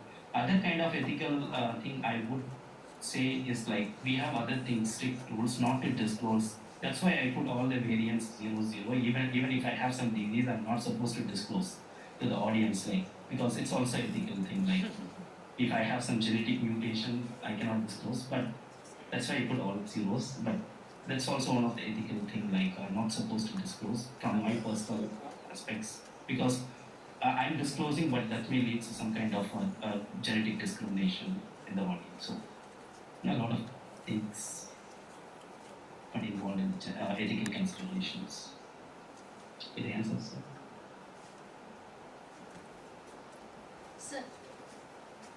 Sir, one more doubt. Actually, have you? I'm sure that you can come across some novel mutations or novel variations.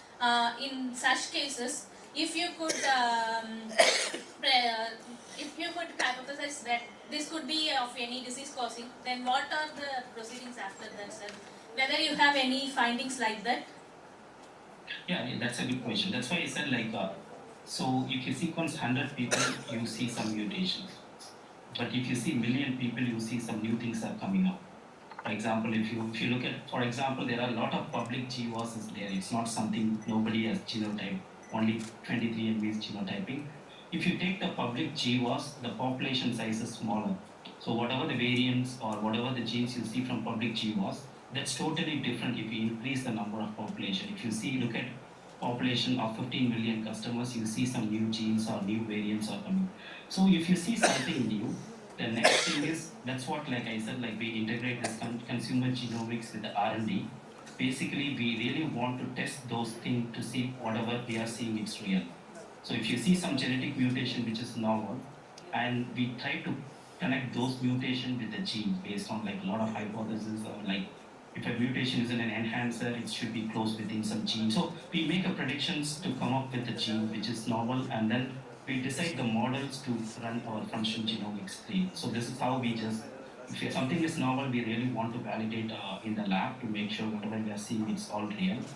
So that would help in confirming what the things that we make a prediction, like whatever we predicted it's novel.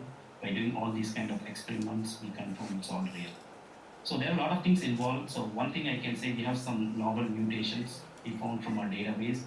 That's what our functional genomics team was there. Our computational biology detects the novel mutation, and then they just pass on to the group, and we do our screen, like a CRISPR screening, to knock out that region or silence or repress that region and see what kind of biological process get affected and it's related to the disease pathways or not. So this is something related. We need an experimental evidence if you see something wrong.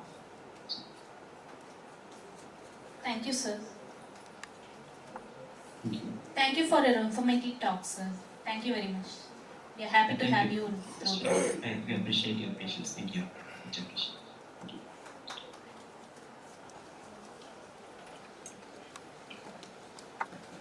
We can break for tea now and assemble by 12:10 to start the next session.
For the next talk, I would like to introduce our esteemed alumni, Dr. Raja Mugasimangalam, founder and CEO, Genotypic Technology Private Limited, Bangalore. He is specialized in hunting for simple improvements that makes a big difference. Raja Mugasimangalam is leading the development of Commander NGS, the first tool that eliminates requirement of bioinformatics in genome analysis and democratizes genomics. Many products around Commander NGS, including rapid pathogen diagnostics in the field, are being developed. He is elected as an easy member of Association of Biotech-led Enterprises of India and takes care of networking and public relation and works closely with startups and startup incubators. With this brief introduction, I would like to invite Raja Mugasimangalam to deliver his talk on genomics for everyone, startups and ideas that drive innovation.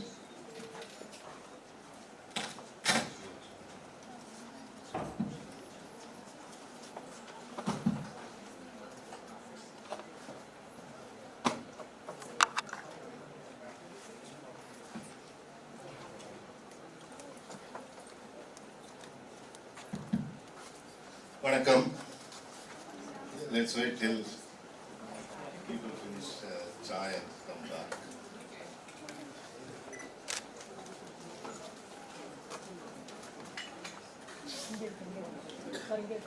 அங்கே light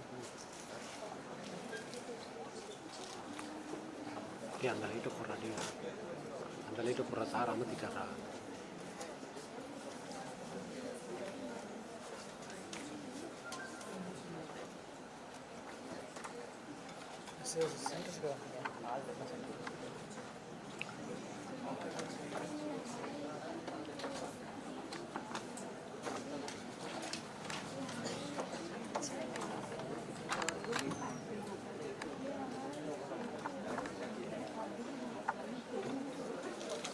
என்னது அது ஆர்டிஸ்க்கு அவங்க ஃபுல்லாக காட்டி கொடுத்தாரு.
Okay, thanks Kumaresan and everybody for the organizers for the opportunity. So we are three companies. The first one is Genome. Next one is agriculture company or the diagnostic company. By the way, 1986, when some of you are still not born probably, I was here. The building next to it, we had the first time MSc Biotech course started, national entrance course. We were getting 400 rupees fellowship. And we found that some of our faculties, lecturers, take home was less than 400 rupees. So with 400 rupees we can live and even go to movies. That Maple Vinayagar Theatre used to be there, I think it is still there, I suppose. We can still have beer and M.G. Ramachandran that time was giving that pocket sarai. He cancelled all beer and then only arak. That's the only thing available. That was good. So that was in 1986 to 88. We used to have our practicals MSc Biotech happening upstairs. That time you will be surprised. We were only 7 people and they cancelled MSc Biology. So for the whole of these two schools, we had only 7 students. So now I think you have 5 courses going on, right? 5 or 6 courses going on. So we were just 7 students, out of which 3 are from chemistry. So we were very happy because they cannot fail any of us, no? So I never used to attend the first class, including Professor Dharmalingam's class, Professor VRM's class, and all. So those days, no, they were good days. It's not only leaking the question paper, they have to also leak the answer paper for us.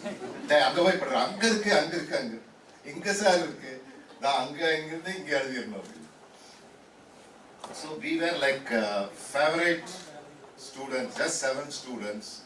So we will tease everybody, all faculties. We'll intentionally prepare questions which no one in the world knows the answer. And very importantly, we will know the answer. We will discuss and find out answer. Those days web was not there, email was not there. I was probably the first guy to send an email and get a job, a postdoc position. That was in 1994. There was this biotech building is there, no? On the top floor was bioinformatics. But why I am telling all this, no, things have changed. Things have changed so much that talking about the past even makes no sense. That much change. But there's one thing, that biotech course was started for people to start companies, go to industry, not for, see, in general what we all do, finish MSc, go for PhD, do postdoc, find another Vadiyar job. That's the best route, that's a good route. But if everyone is doing, who will translate the finding into something, product which you use? We'll all know how insulin is made, but can you make that insulin? So that biotech course, that time it was called DBT, was a board only. It was a small board, NBTB. So we all used to actually, these places, you know, where you have buildings, were the places where we used to sit and have parties. So that was those good old days. But it's a continuation. There's past is past, but it's still living in a different way. So what happened? So I just want to quickly say who we are. So we have lots of clients from corporate. Before I say what we are doing, lots of academic clients, many of you here, starting with Professor Pandian, who's going to speak to you soon. Almost everyone did their first genomics project with us, corporates and here, because we brought genomics into India. And we registered, obviously, all the websites, nextgenseq.com, newgenseq.com, all websites have registered. So now the website itself is more valuable than the company. Sometimes knowing Rajinikanth movies, sometimes name of the movie is more important. Movie anyway don't have any particular story, right? So we have, see, you cannot do it alone. Large companies, we collaborate. So this is just to tell what and all we are doing. We are not doing anything normal. See, companies used to come and put up stall, whereas we conduct our own conferences also. Genomics India conference is conducted every year. Last time we did it in Shivnada, previously in Nimmans, like that we keep moving that conference. We also run professional networks. This I personally run. If you put NGS sequencing, genomics, there's 100,000 people around the world. You might be wondering why to do all these things. No. Today we can have a bet. I can increase the stock price of Illumina or Thermo Fisher by $2-3, or pull down by $2-3 by just sending one message to 100,000 people. Imagine sending to 100,000 people. Each one sending it to another, even 2-3 people, you go into 1 million people reach out. So immediately things will change. So it is important to have what you call KOL. You know KOL, you heard of the term KOL? Anyone knows KOL? Okay. So KOL, you check it out. I'm going to now give you some questions. Okay. What is KOL? Check it out. Those are the people who are influencing. But sometimes, no, you have a big loudspeaker, you can also influence. So, now let's come back to those good old days where we learned this. What is the basics of scientific research? Is there a lighter? Okay. See, in academic research, what you do is invention and discovery. For example, PCR was an invention. CRISPR is an invention. But academics is not supposed to go and make a product. That is done in startups. Before we know what is startup. So you make a PCR kit for COVID and start selling it. That's startups do. Or take CRISPR and make a diagnostic, which we are doing. I'm saying what and all we are doing or did. And make diagnostics using CRISPR for COVID. That companies do, so startups do. But I can't go and do this, what's happening at academics. Because you have 5 years of PhD, you can do almost everything, almost 4.99 years is wasted, but whatever you did last 1 month, you might invent PCR. So that is academics. So academics invents. Without academics, there's nothing can happen here. And then what did large corporates do? I'm sorry, it moved a little bit. So large corporates scale up, like Thermo Fisher, and supply this to the whole world. For me, I can't supply to the whole world. Right? Startups or entrepreneurs cannot, unless they become a big corporate. Though many startups, goal itself is to finally become a big corporate. That's different. So this is the way how the scientific research has to reach the common public, right? That's very important. Someone goes, they have to do for 500 rupees qPCR test and then they go take a flight, right? So how do you do that? In academics, they did the first round of sequencing, they published it. Some primers also, they published it. That we picked it up, we improved the primers and then went and did. So what is difference between startup and a normal company? Like for example, if you know how to make bhaji, bada, bonda and all, you put that shop, I think that's Murugan shop, right? You put that shop. That's like kind of self-employment. Or someone who does artwork good, so he says, okay, come, I'll do all pictures for your PhD. Or an finance guy puts up a accountancy small group, right? So these are called as self-employment. So this is the normal route I was talking about. You can do a PhD postdoc, become a faculty. This is a good route, actually, this is a proven route. How well you do in postdoc, you get the faculty in the right place, right? Or you can do an MBA and go for a job. I'm sure many of you are thinking about it.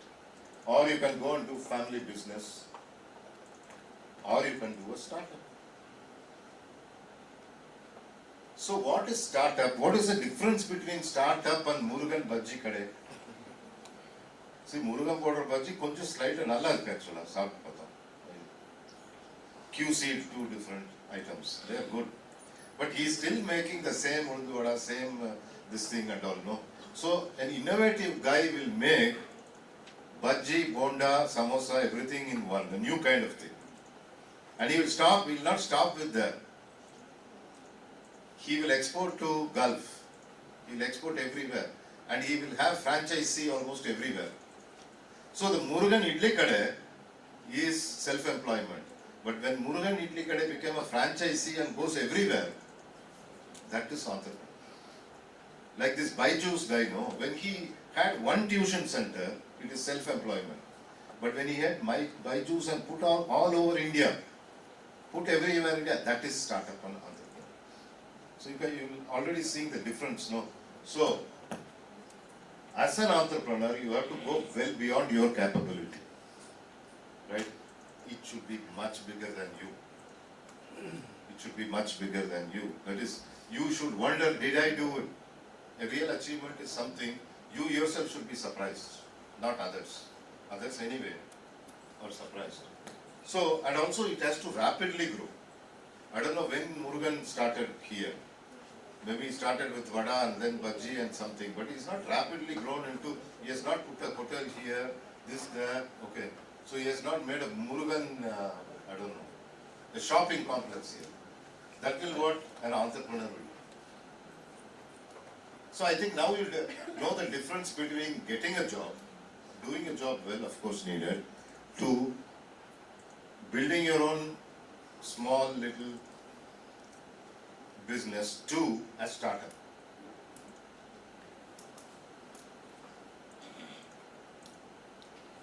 So startup concept is jupi, like our Taleva says. Right? It's a transformation in you. It's the transformation in you which counts, right? You might be like this, but can you be like that? So, from taking salary to giving salary, okay? I want job, so shall we make a deal? So when I came back, my father-in-law said, you please go and get a job in ISC. Or you please go and get a job in AstraZeneca. Those days, questions were open. I just came back from Human Genome Project. But see, Periva sonna, Perumal sonna madri, right? So I followed what he said. But I went to AstraZeneca to make a deal. Went to IASC also to make a deal. So when I went to AstraZeneca, all I had was one small computer, which our Professor S. Krishna Swami, no, not the founder, the bioinformatics Krishna Swami, when I was sleeping, he deleted Windows system and put Linux. And then we all made one plan, and that plan I took to AstraZeneca. So you make deals as an entrepreneur. You don't sell. See, Murugan is selling. He is not making, I went and asked for him. See, he found that some of us, those that is free tea here, we went for bhaji and had tea there. So he should have said, sir, tea bhaji free, but please go and sell everybody here. Tell bhaji is free. Bhaji is great. That is deal. That's deal making. Deal making is always, it's good for you. Actually, it's great for you. Don't worry about me. It's maybe good for me. So deal is always on the other side. You tell, hey, this is good for you, boss. So I will tell you what I went and told AstraZeneca. But you cannot just say it's good for you, right? You have to have some proof. So shall we make a deal? Okay. This one, you can go and see this. See, you all know Swiss prot, right? It's almost like Bible of proteins. And there is ProSite, right? So entrepreneur or innovation is different from discovery and invention, because that's why I don't know how many of you are PhD students here? Oh, quite a few. You'll always be wondering why your boss has not given a proper topic to you, right? Of course. Because once it's given a proper topic, it becomes innovation. It's not invention or discovery. So you are supposed to do invention and discovery. You will not have proper topic. You will not have it. So, but here is the proper topic. So, here is ProSite. In the ProSite, I was taking bioinformatics class. You don't ask me how much bioinformatics I know. Professor SK tried to teach me bioinformatics class. There used to be silicon graphics machine. So I'll wait till he goes. I'll be playing computer games. Because those days only the silicon graphics, you can play 3D computer. Now games. Now you can play your mobile itself, right? So I never learned bioinformatics properly, it's the truth. But that doesn't stop, no. You have seen Vadivel movies, right? He goes to gym as a trainer of the gym trainer, right? So I also do that. So I was teaching class, and then accidentally we step onto some of them, and one of them was this. See, this is nothing. Like, see, you take a lot of proteins, and then you will have all methylases have one signature, boss. That's a signature. But here is an opportunity. Where is the opportunity? Angabar, 15 false positives. Ingabar, another, that's 15 false negatives. Ingabar, 11 false positives. This is an opportunity. This is not what as a PhD student you will do.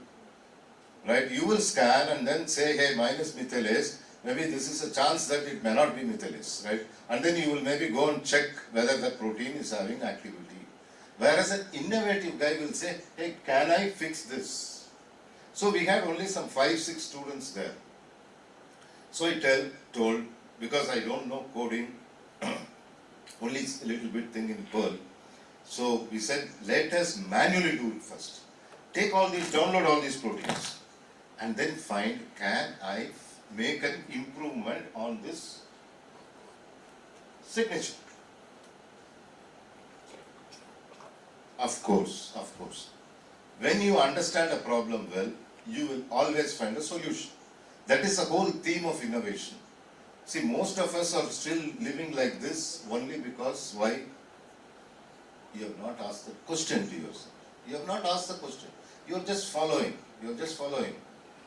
Right? Had I come and said, hey, bhaji is great, tea is also great, a whole bunch might have gone. I don't know what Kamaraj will say.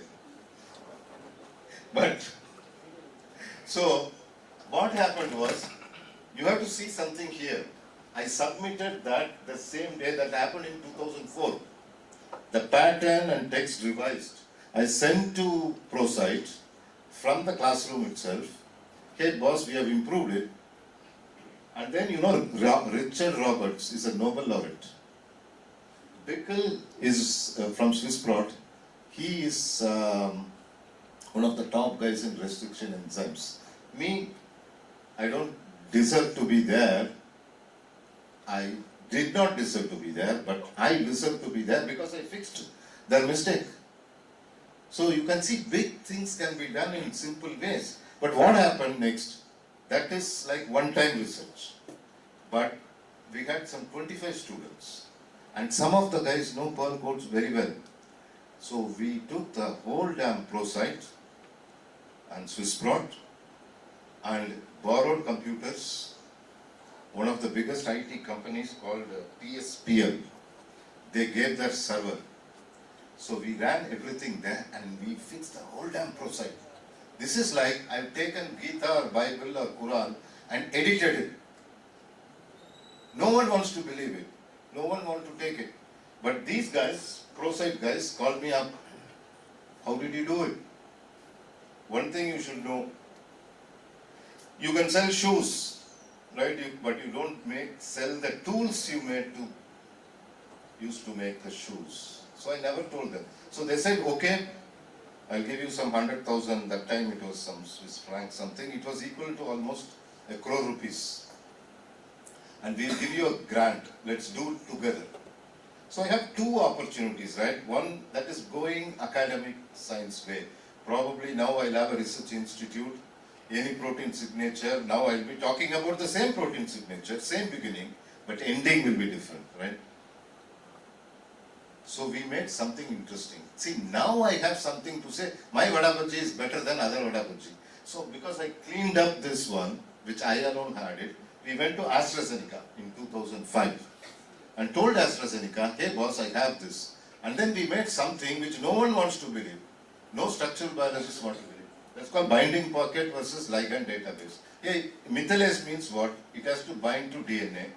It has to bind to magnesium. It has to bind to SAM. S-adenosyl methionine, right? Like that for every damn protein we found what it will bind. Now you give me a proteome or a single protein, I can tell what it will bind. To certain, of course, everything is prediction. So they gave more money, and then it started our new business into, now we became an IT company. Bio-IT company. Whatever way you want to call. So I hired some guys who will do this, do that and all. So you can see, serendipitously something happens and then you are going through the whole movie.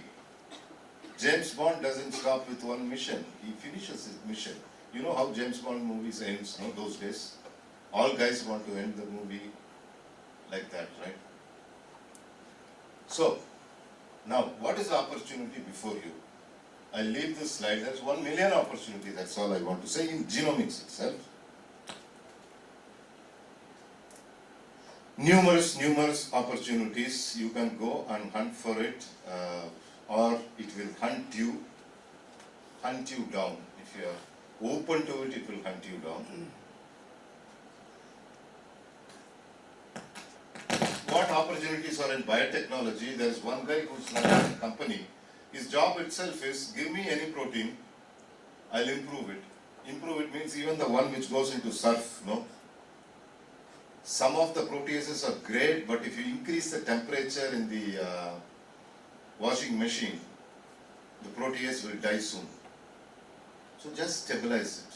Now that there is lots of technologies, no? Now you don't even need to clone a gene. You can synthesize a gene, oligosynthesis. Maybe 1 lakh rupees you will get a same gene you can make it. Same gene you can make it in 1 lakh rupees. So he will make it, test it, give it to the company, and he will take 5 crore rupees.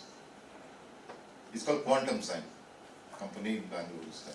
You can do anything you want. That's what, see now everything has gone to so many directions. Everywhere, the end of everywhere, no? Everyone says frontier. But if you look beyond the frontier, you will see people who are called talevas. They are the ones who push the frontier or drag the frontier up. Antibodies. Lot of antibodies. See now drug companies are making antibodies instead of chemicals. If you can stabilize it, huge potential. Even if you can make RNA stable, now we are making, see there are solutions called RNA stable. You will be surprised, that is sold almost $25 million a year. Just one chemical solution which is almost as cheap as phenol is being sold. And then there is RNA later, which is sold like hell. Even DNA people are using RNA later. But you will be shocked how much value it is being sold. So you can innovate a lot. That's all I want to say. Now, what is the opportunity I am looking at? How many of you like this screen and happy working on command line? Nobody looks like. There is no bioinformatics folks here. Department is gone. You are okay with it? Okay, only 1, 2, 3, 4. Sorry. What we are doing is, this is like, I have bullet. The young guys know I have bullet, but I want to impress the girls. But I'm afraid of even taking the stand out. So what do? I give kickstarter is not there, battery starter is there. There is no clutch, everything automatic. But Baba, don't worry, if you fall down, 2 wheels will come. Now go and impress. Okay. So like that we want to make. See, this is the dreaded command prompt. I also don't like it. Though I'm forced to do it, no one likes it. So we came up with one simple thing. Bas, you don't need to do command line to do NGS analysis. This we came 4 years ago. After we did that, some guys came and said, sir, even I don't want to do NGS analysis also, with commander also. I don't want to drive the bullet. I don't want to go to shop. I'll call Swiggy. I don't want to cook. I'll call taxi, Uber Kupra, car vanda. You said, I don't want car. I want Uber.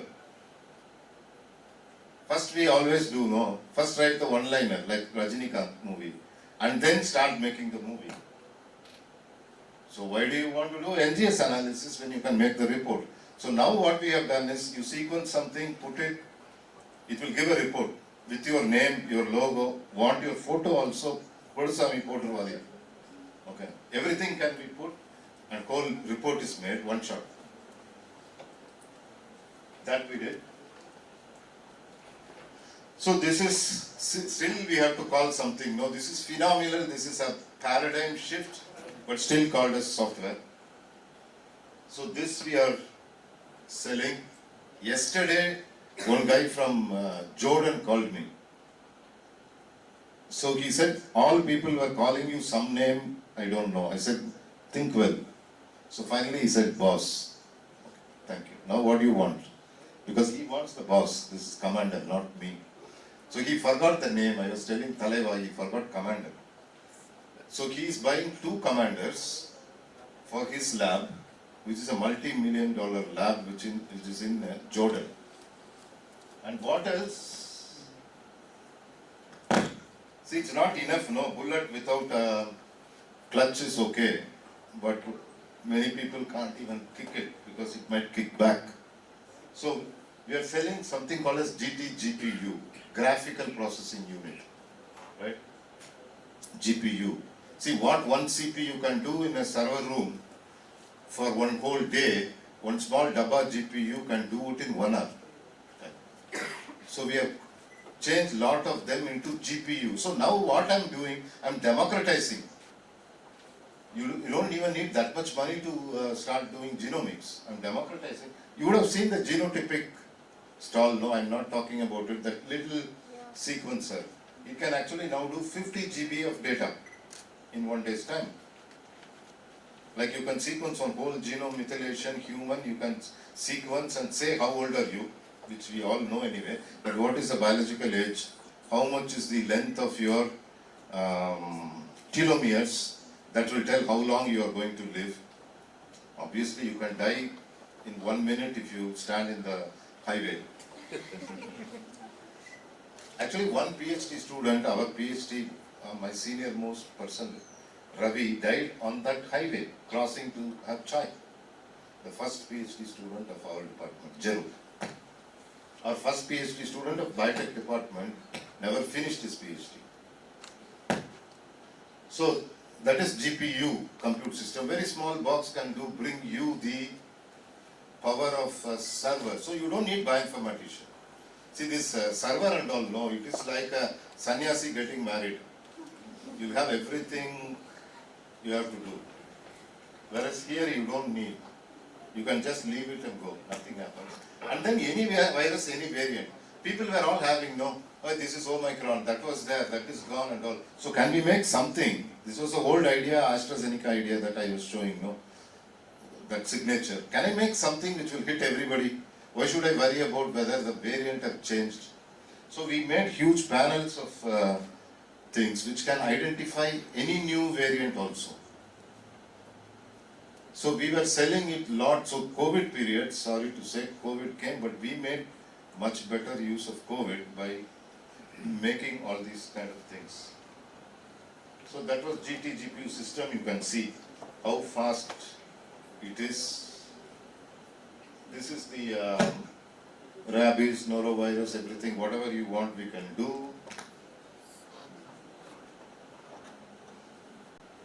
So finally,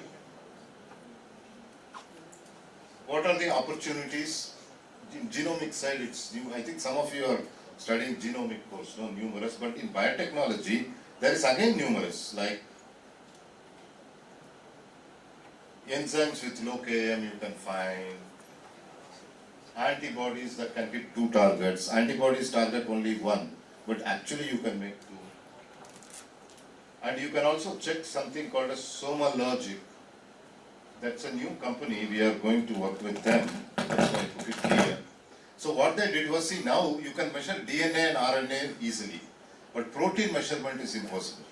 I don't think there is a MS here in Madurai. We have. Our SBS have. You have it, it's being used. Yes. So in a MS you can see 100 proteins, 200 proteins, and then you need an expert to run it. And I don't know every year how many times they run it also. If they run it. They are running it, thank you. So here it's almost like a qPCR. One can do protein measurement also.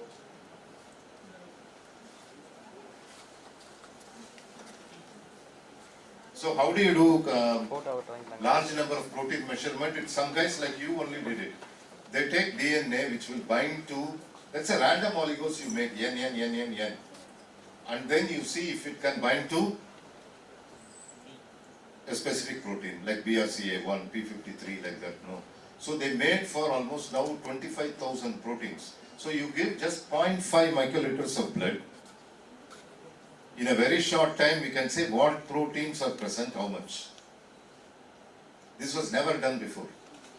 So this is almost like taking, and it was done using a DNA microarray, because everything is DNA. That's why we took it up.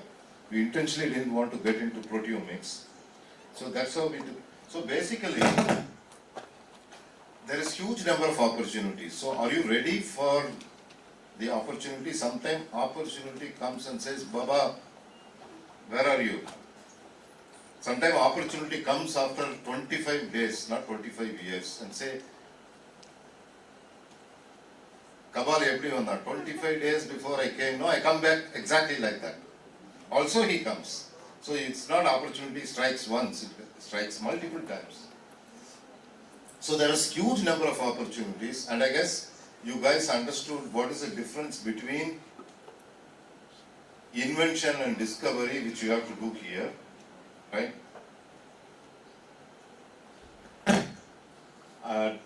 So very important is that invention and discoveries from academics.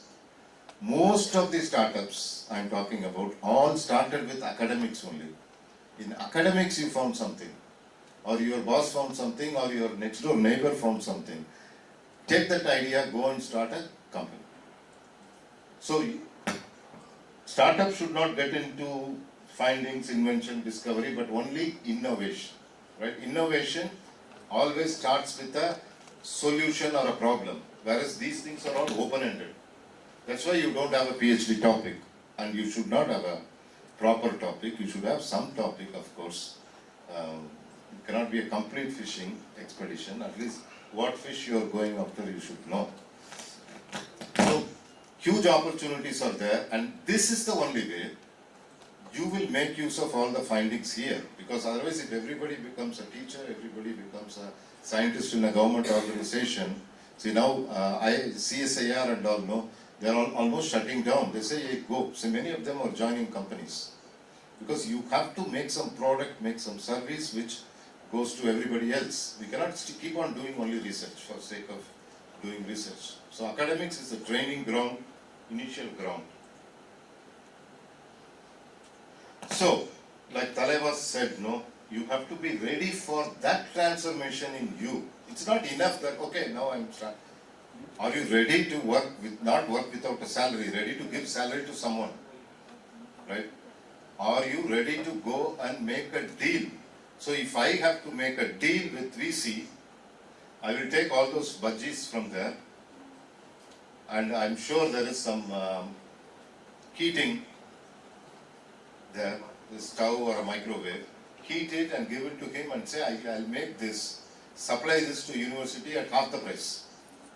Everywhere you go, you have to have some deal in your mind. Wherever you go, whoever you see. So are you ready to make deals? And the deal should be great for them. That's very important.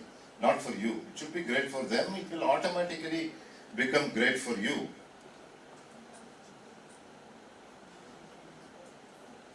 So we have come to the last slide. See, after watching Taleva movie, no, you can't ask a question.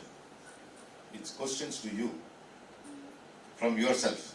So please scan this. It's only 3 questions. You can use your mobile phone to scan this. And answer, it's only tick questions. There is nothing to write. Even professors can also do that. It only says, what do you want to do, or what you wanted to do. That's one question. And the other one is to rate this talk, or rate this movie if you want. The other one is, what is your special capacity? See, everyone should know what is your... Hey, guys, you can go to the website from there. Can you scan this and go to that website? Or I can send that to you also. You want the link? Huh? You got it? Huh? Which one? Yeah. Yeah, I can give the link. See, you can also scan it and get it, but I can send it. You have a WhatsApp here to send or? Yes. Huh? Which one? Hey guys, all of you scanned and answering? Because we have to also see the answer. Let's see, whoever put what. Huh?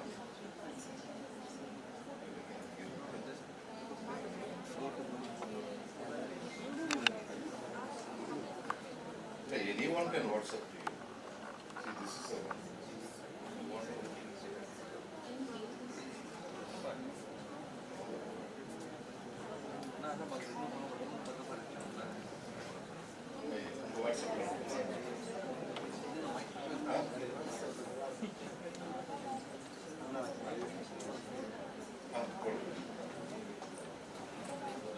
Just 1 minute because we have to see the results also. I think I finished much faster than time given, I suppose.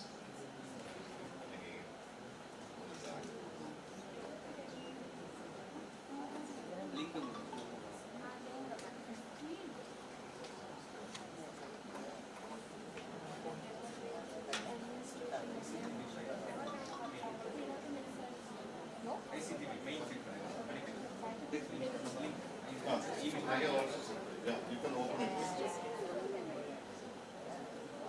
Or I can share the screen if you want. Actually, I can see while you are doing.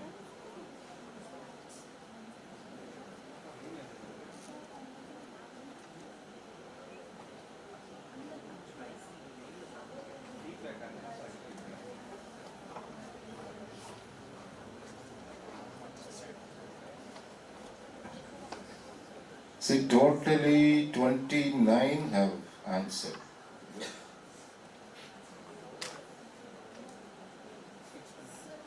Huh? Yeah, open the feedback here.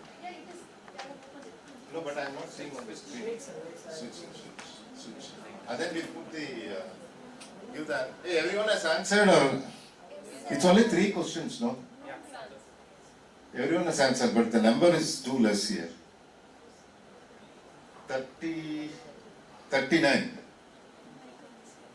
I think you're 79 here inside. Best answer gets a prize also. Did I tell you that? Hey guys, keel up. You can go and see the. How you see the answer?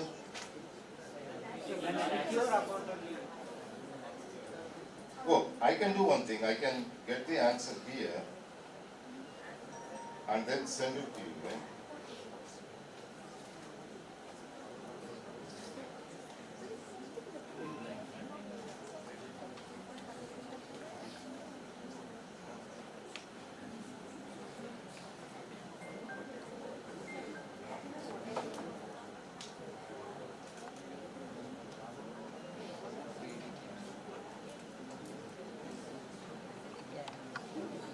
Oh, 52 responses have come.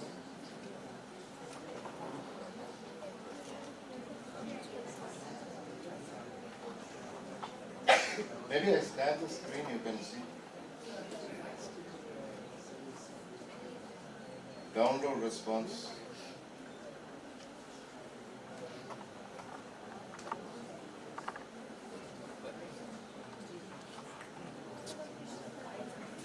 $58 responses. 11. Find it. Oh, they won't run that. Why don't we? I join.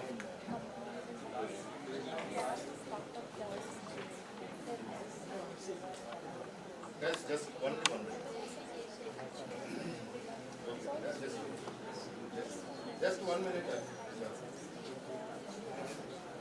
Sir. Or maybe we'll show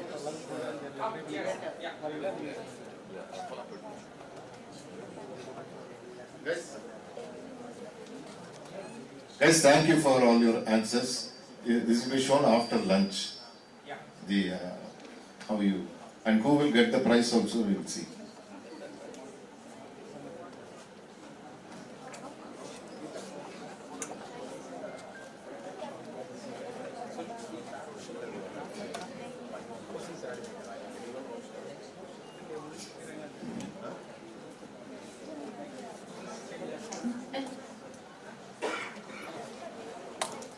Thank you very much, sir. I would like to invite Professor Kumlesan to honor our speaker.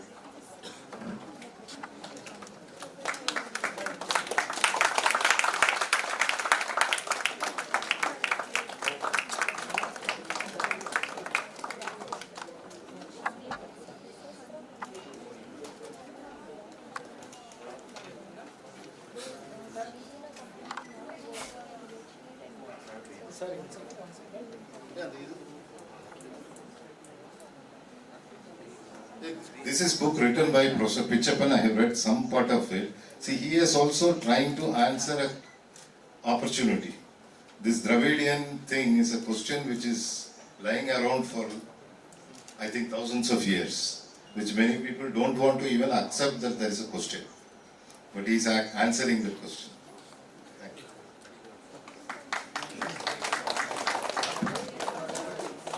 Thank you very much, sir.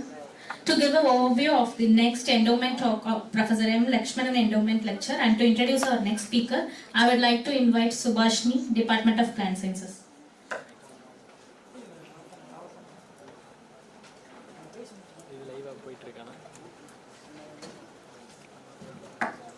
Warm greetings to the gathering. It is with great pleasure that I extend a warm welcome to Professor Karatapandi, who is here to deliver the Professor M. Lakshmanan Endowment Lecture. Prior to that, I would like to highlight a few notable achievements of Professor M. Lakshmanan. So, he is Professor M. Lakshmanan, you can see him in that slide. So, he brings immense pleasure to our university. He completed his PhD from the University of Madras, specialization in mycology, under the guidance of legendary Professor C.V. Subramaniam. He done his PhD under the contemporary of Professor Alexopoulos. He is an American mycologist. And Professor C.V. Subramaniam, he has started Indian Society of Mycology at the University of Madras. So he focused on antifungal compounds like aquapurin, purin and niacin. He pioneered the introduction of MSc microbiology programs in the university and affiliated colleges across South India. He, along with Professor S. Krishnaswamy, superheaded the integration of a biology course in 1978. He dedicated his efforts to microbial collection, indexing and maintaining a repository of microbes. He conducted field-level evaluation of antifungal properties in crop plants such as rice and green grams. He pioneered a method to quantify the fungal pathogenesis based on the abundance of the polyethyl in oligo-DT column. He served as Vice Chancellor of MKU.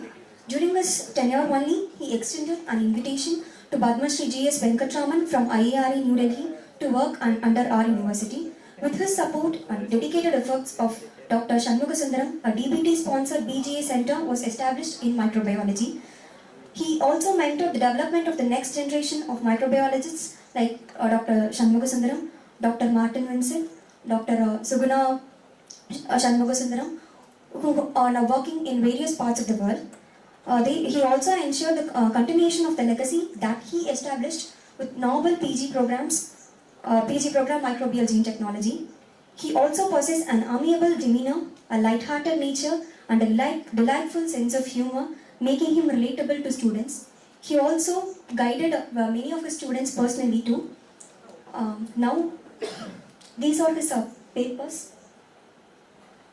These are all the pictures of Lakshmanan sir. That was during the 50th Aqua-Terr that has been held at MKU SBS. So this picture was taken in the year 2014 during the Aqua-Terr Annual Meet. And the next one, there you can witness three different vice chancellors of MKU. And the next one, that was also during the 2014 Aqua-Terr Meet.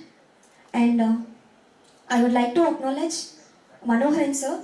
Because of him only, it was possible for us to collect a lot of information from ML sir.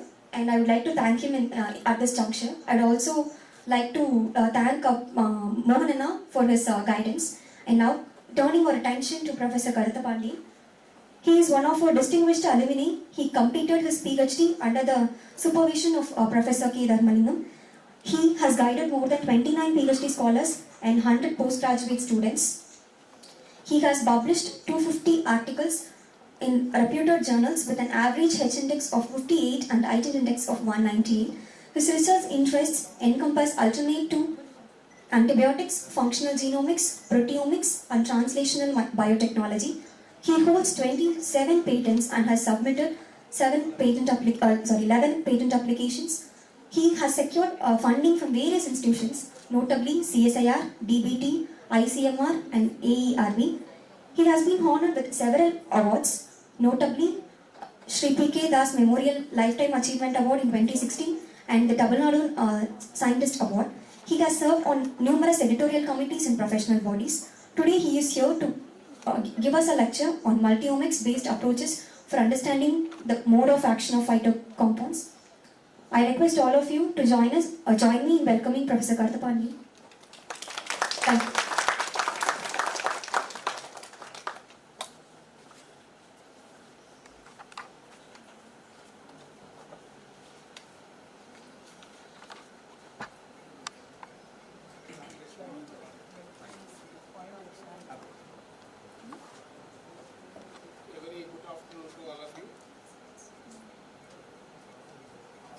Very good afternoon to all of you. First of all, I would like to thank Professor Kamaraj and his colleagues for having invited me to share my experience with you all in this international conference, and I'm also proud having been invited for the Professor Lakshmanan Endowment Lecture. So I have, as mentioned in the introduction, I am not a new person to this campus, and I have been regularly visiting SBT as well as SBS. And our group has been working on something like alternatives to antibiotics, especially from marine sources and plant sources like that. Because now we are in danger of facing the multi-drug resistance, pan-drug resistance and all those things.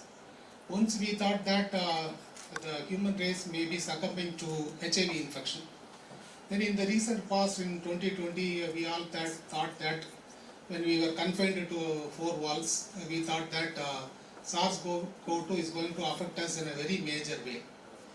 But actually the real threat comes from the pan-drug or multi-drug resistant pathogens of bacterial nature. Especially tuberculosis, multi-drug resistant tuberculosis is going to be the very major threat which we all have to deal with it.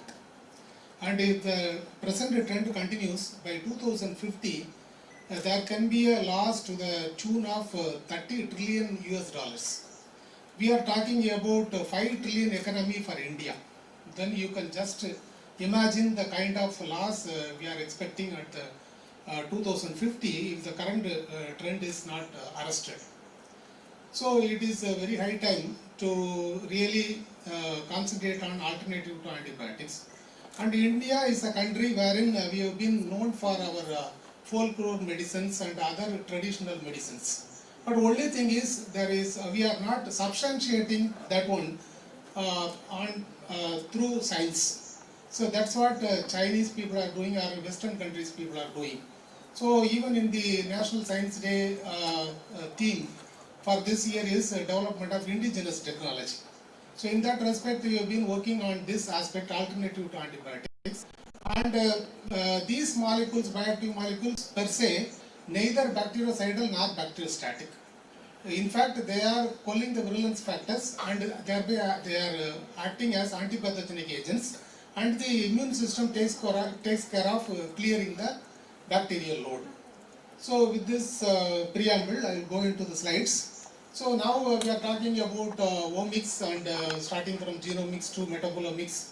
We are talking many things on that. But now can we combine all these omics approaches to understand the molecular mechanism of a compound which is acting as an antibacterial agent or antibiofilm agent or antipathogenic agent, and how far it will be successful in that attempt. So we have done some classical experiments and tested its antibacterial, antibiofilm efficacy through several methods. But finally we thought of using these omics approaches also, because this is the trend. Because after all, when we take a problem, we need to think about the future of the students who are working at that project. Whether they are working on the contemporary state-of-the-art technology for their PhD problem or not. In today's context, if anybody is omitting omics approaches as a biology student, it is very difficult to get placement as a postdoc or to do many things. So in that respect, we combined these two. And we have been working on many organisms, for example, Streptococcus pyogenes, which licks the joints, bites the heart, and so that causes rheumatic fever. Okay, so yeah, nearly 100,000 open heart or closed heart surgeries are done for the damage caused by Streptococcus pyogenes, because it resembles the myosin structure of your mitral wall, and as a result of which it results in autoimmune disease, and that is resulting in the thickening of the wall. That leads to stenosis in the mitral wall, like that. So for which we have developed a scar marker, PCR based scar marker, which is much more sensitive than the Roche molecular diagnostics PCR based detection method. So that can be employed at the level of PHC. Similarly, we have been working on many other pathogens, both human and aquaculture pathogens. And one such pathogens we have been extensively working is Pseudomonas aeruginosa. So this Pseudomonas aeruginosa, so you all know that we, as commensal, we have many bacteria. But the only thing is, when our immune system goes down, or you are not having proper sleep or proper food, or you are making extensive travel, so then you are bound to get what is known as dysbiosis. So that can be temporary, or in some cases it affects the internal organ. For example, heart, that may result in endocarditis and all those things. Okay, so as you can see here, so these are all the normal microflora found in a normal healthy person, whereas in normal flora in a person in a hospital care or long-term care facility, especially those who have been requiring ventilators or catheters, they will be invariably infected with nosocomial infections, in which Pseudomonas aeruginosa is a very prime pathogen. So, and this is listed under critical category by the WHO. So, because carbapenem resistant, and so along with Acinetobacter baumannii, it is going to be a very major threat. And this is a rod-shaped monoflagellate, and it can actually it can be found in soil, water, sewage, marshes, marine coastal regions, and all those places. And it is a gram-negative pathogen, and it is wreaking havoc, especially in developed in the Western countries, where cystic fibrosis is a very major problem. And because of our genetic makeup, we are not most often susceptible to cystic fibrosis. So, and it can very well exist in a micro-aerated environment. That's what happening in the cystic fibrosis patients, where there will be a thick plum in the lungs, and as a result of which other pathogens may not exist there, but Pseudomonas can very well exist there and can do a lot of harm. And the whole genome is about 6,300 kb, okay, and roughly about more than 5,000 genes are there. And this Pseudomonas aeruginosa has genes for physiological functions as well as pathogenic functions. In the pathogenic thing, you have, for example, QS, quorum sensing involved one. So what is quorum sensing? So cell-to-cell communication mediated by some small molecules. For example, there are two quorum sensing systems are here. Acyl homoserine lactone dependent QS and acyl homoserine lactone independent QS. Under acyl homoserine lactone dependent, you have LAS I, LAS R and RHLI, RHLR. So the LAS I, LAS R may be responsible for elastase A, elastase B, and RHLI, RHLR is for rhamnolipid. Whereas in the case of PQS system is nothing but Pseudomonas quinolone system, PQS, and and there is one more system called IQS, integrated QS system. These two are coming under AHL independent QS system. So this is like whenever a pathogen is entering into an organism, so usually they are not mounting pathogenicity in the infected organism. They wait, and then when they feel that enough numbers of their fellow beings are there inside the system, then only they secrete the virulence factors and other things. So until that time they are behaving normally, and after that they secrete virulence factors, that is resulting in sepsis or cell lysis. Many things are happening. And similarly there is two component regulatory systems that is also involved in the pathogenesis. And then one more thing is formation of biofilm as a result of this QS mechanism. So we may be thinking that we the Homo sapien or higher eukaryote can only live as a multicellular organism. So we have trillion cells in our body, but you think about E. coli or any other bacterium which is single-celled organism. This single-celled organism can also live a multicellular life when they form the biofilm. When they form the biofilm, there will be channels inside the biofilm, and they can transport nutrients through that channel, and they will get many advantages. So they will be protected from desiccation. So they will be protected from UV, and even if you use the antibiotics by 1000 times in a concentrated manner, it may not enter into the biofilm. In that way, biofilm gives protection to the pathogen, and it can exist in any hostile environment. So these are all the virulence factors.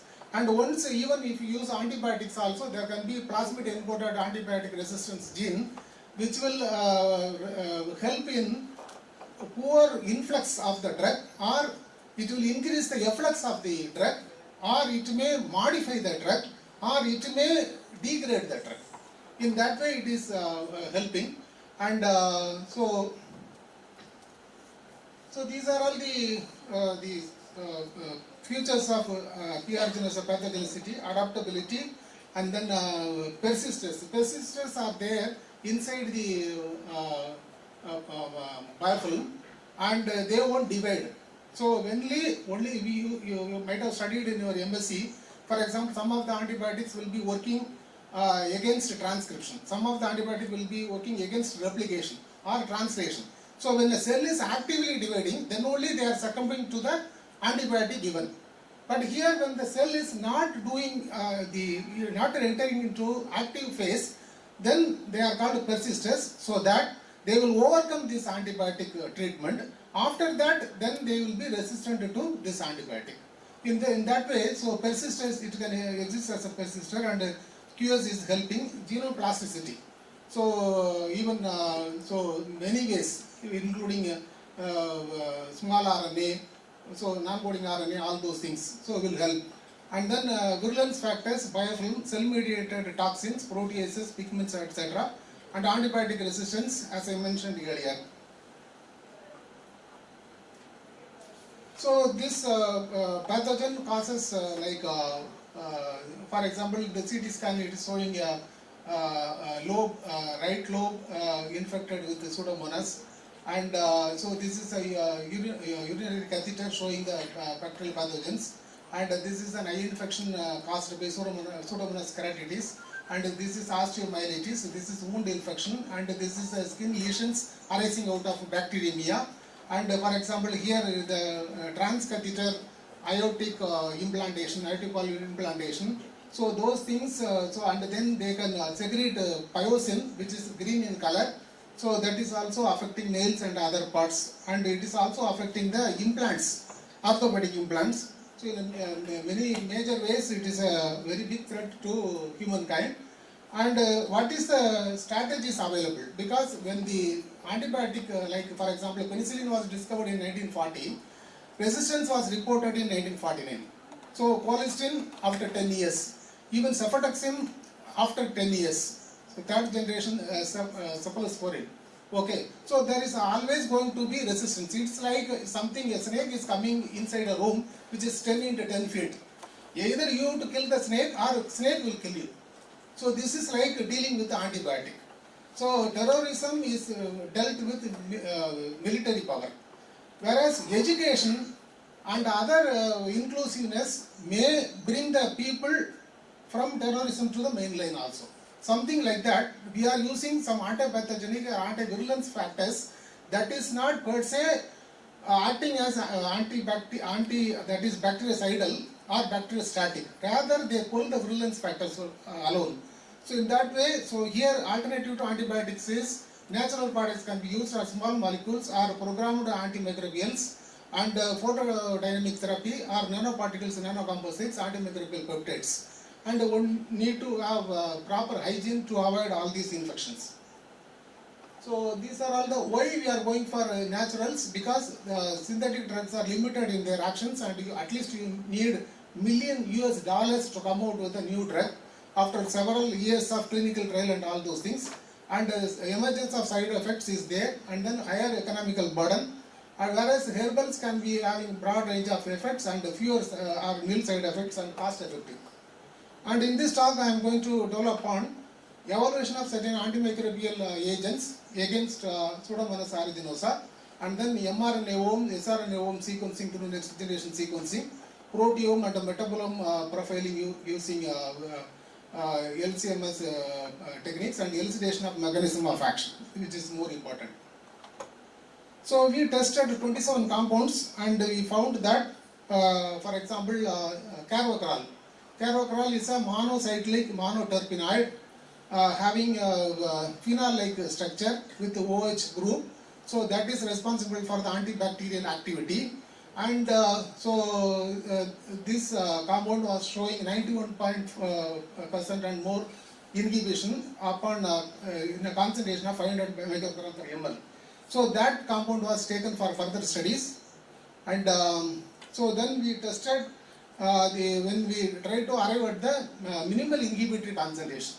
So in the minimal inhibitory concentration, we found that 625 microgram per ml was the minimum inhibitory concentration, wherein the percentage of growth inhibition was observed to be more than 90%.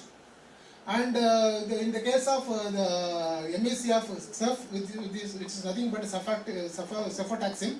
Cefotaxime is a third generation cephalosporin, which is a gold standard drug for treating Pseudomonas aeruginosa mediated infections. So that was used as a positive control, and you can see that was working at the MAC was 156.25, and we also tested the cell viability.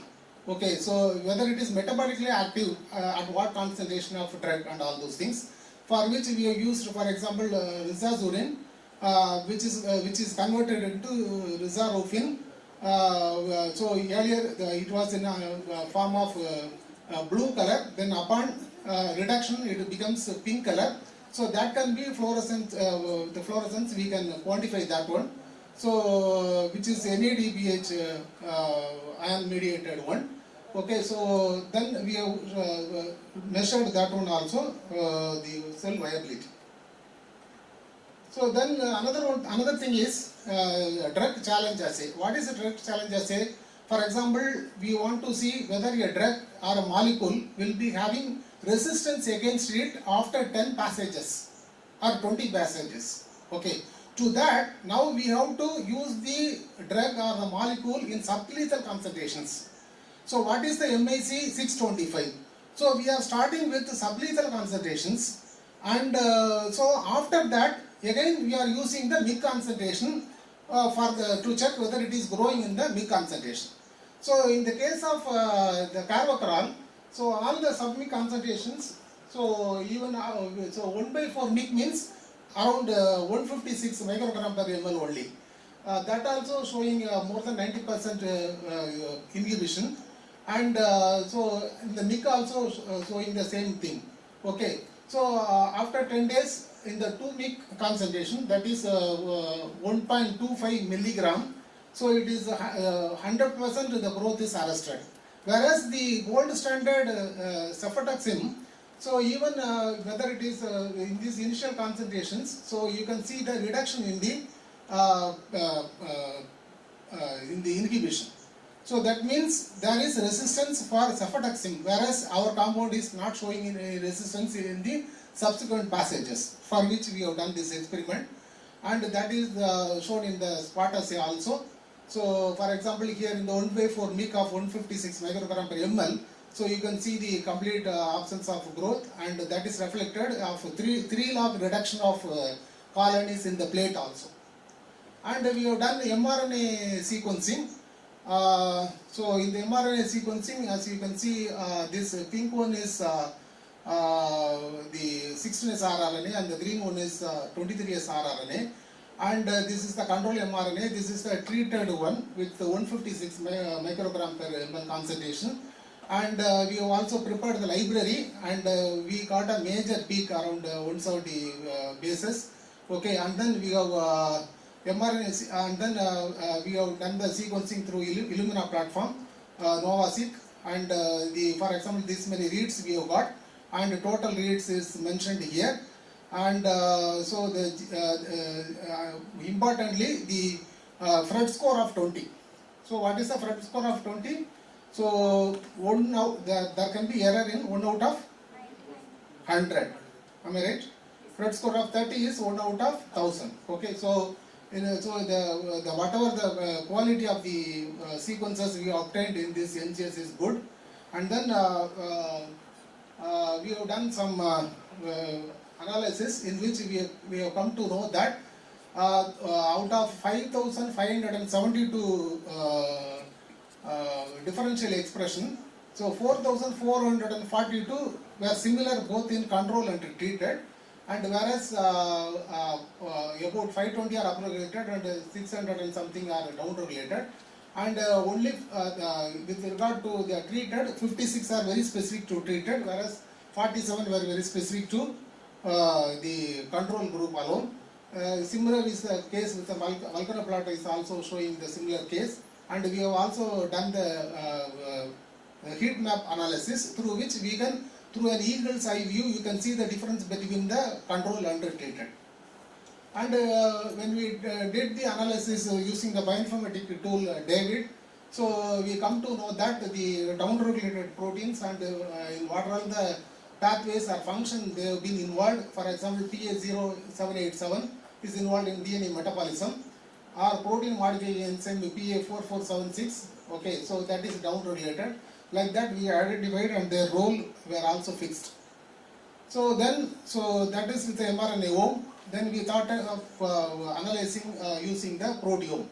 Okay, so for proteome, just to have an eagle's eye view, we did 1D gel SDS page, and to our surprise, usually 1D gel will not reveal the difference in a major way between control and treated, but we are seeing a lot of differences between the control and treated. So that is very much encouraging. Okay, so with that we have gone for LC-MS analysis. So and then we have done the profiling of intracellular proteome of control and carvacrol treated groups of P. aeruginosa through LC-MS analysis. And number of proteins, total number of proteins 537, downregulated 310, upregulated 156, unchanged 71.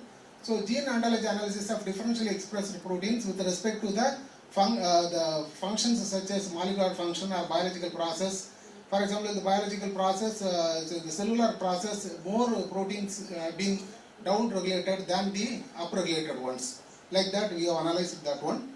And then we have studied the health pathway analysis of differentially expressed proteins. So many of the enzymes involved in amino acid and nucleotide sugar metabolism have been modulated, which is evident from the health pathway analysis. And so this is the health pathway analysis with respect to phenylalanine, tyrosine and tryptophan biosynthesis. And this is again with respect to other pathways in the health pathway. And so valine, leucine, isoleucine metabolism, and so then methionine salvage pathway and oxidative phosphorylation. In all these things, so it has been modulated. And so this is the proteogenomic analysis, because whenever concordance you may not attain. So whatever the data you are getting with the proteome may not match with the transcriptome. So we made an attempt to have what kind of concordance is coming up in these experiments. So you can see the down-regulated protein with the round one and square one down-regulated RNA, upregulated protein and upregulated RNA. So in all these things, farfarin and chlorophyll metabolism, and amino acid tRNA biosynthesis. So on all these things, what are all the RNAs down-regulated, upregulated, as well as proteins upregulated, down-regulated. Okay, so that gives a complete picture of what is happening inside the cell. And more importantly, we found that this carbocaral has entered into the cell. That is why in the cell pellet it was there. And metabolome analysis, so for example, number of metabolites identified from control and carbocaral treated groups of this one. So negative ion mode, okay, for the 1114 metabolites, in which 38 were found only in control, 733 in treated, and 354 upregulated, and 189 downregulated. And the positive ion acquisition is 10,158. So that is also showing a difference, and that is reflected in the pie chart also.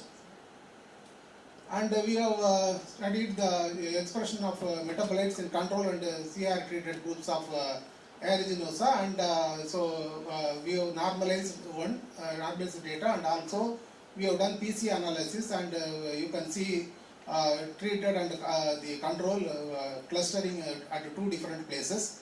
And this volcanoblot showing that we have done experimental triplicate, and so in that case, so all are coming under the same thing in the volcanoblot.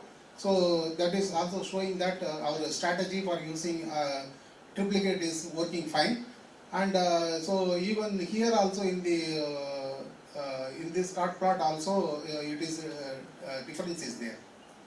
And again, difference expression of metabolites can be appreciated in this heat map analysis also between the positive and positive mode as well as in the negative mode. The first three lanes are control, and these are tested one, treated one. And this is the pathway analysis of differentially regulated metabolites of treated P. aeruginosa. So the different metabolic pathways and percentage of hits. Okay, so in what are all the pathways involved in that? So that is shown here. This is for the positive mode, and this is for the pathways analysis of upregulated metabolites for positive mode. And differentially expressed metabolic pathways, we tried to figure it out. So that is given in this table. And so this is the CAT pathway analysis of differentially expressed metabolites. For example, lipid A disaccharides. So okay, so now here you can see the difference between control and treated. Similar is the case with many other markers also, many other metabolites. And the citric acid cycle also. So for example, there is difference between the control and treated in succinate as well as 2-oxo-glutarate. So then the overall analysis the impact of CAR on bacterial small RNA molecules also. So small RNA also is playing a very major role in biological experiments. So you can see that they can be of playing a major role in RNA targetome in Staphylococcus aureus through non-coding RNA, RSAA, or it can be involved in modulation of host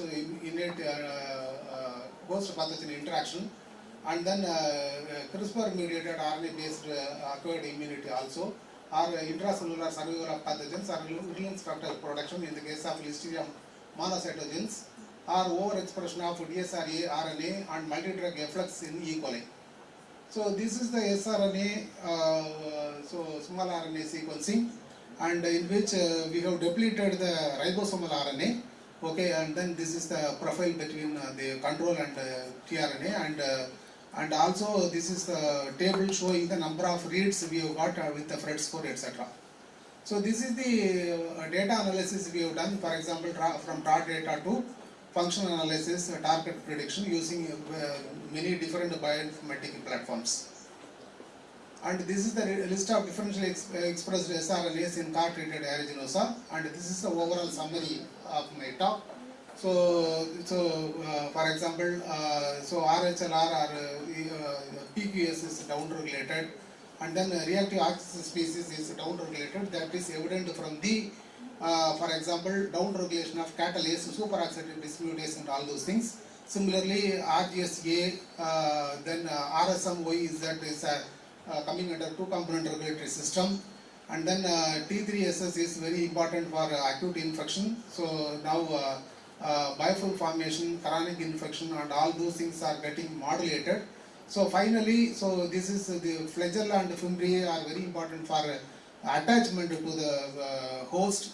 So all these things are affected by the carvacrol, which can be used as a very good antibacterial agent and as well as anti-biofilm agent, for which we can go for further studies to validate it at the higher model system, and then we can extrapolate it to human application. So with this, I thank you all for your patience. I am ready to take questions.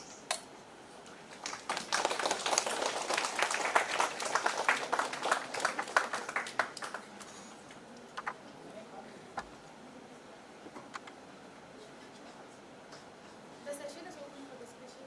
So due to time limit, we can just restrict one question. Sir, Manoharan, yeah.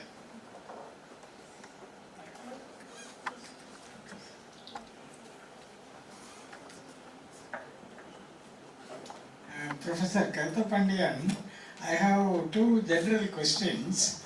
One of your slides you showed that different phytocompounds having efficacy as antibiotic up to 90% and above. That's one. Number two, is there any plant species having a high profile antibiotic compound among the genera or among the families? So these are my two questions. With regard to the first question, yes sir, there are many compounds which can be used for used as antibacterial or antibiofilm agents. For example, thymol, eugenol, phytol, so even some of the essential oils. So all those can be used, and even you can use lactonase enzyme to cleave the lactone ring of Q's molecule, or acylase enzyme to cleave the acyl child chain of AHL. So all those things can be used, and it is there. Many of the plants are having naturally. And with regard to the second question, yes, for example, this carvacrol itself is very rich in Thymus vulgaris. Okay, yeah. So our origanum also it is there, sir. So in that way we can identify. Yeah, we can do that. Thank you, sir, for your enlightening talk. Now I request Professor Jayalakshmi ma'am to honor Karthapandian, sir.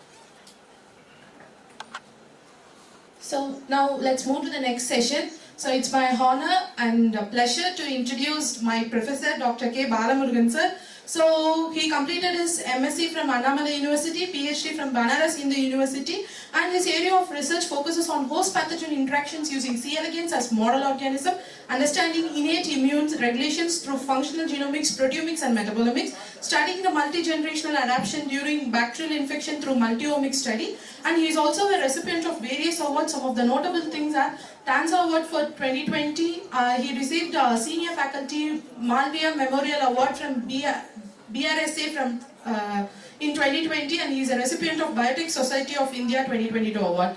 So he has more than 15 patents and above 100 publications.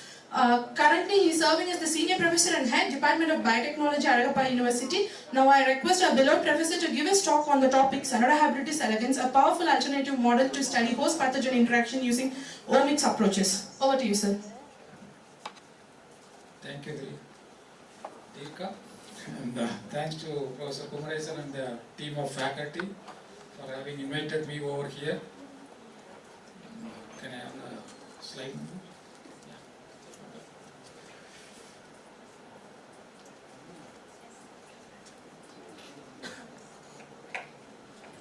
So, thanks to the organizers, they have pushed me before lunch, so I will not take much time. I will give kind of a brief outline of what we have done effectively so that I can justify the title where I have mentioned it that it is one of the powerful alternate animal models. There are many, but this is one such model where you can able to do many kind of cutting edge technologies, to put it in a simplified manner as the omics approaches. So it is basically the area of research where my lab is involved is to understand the host pathogen interactions.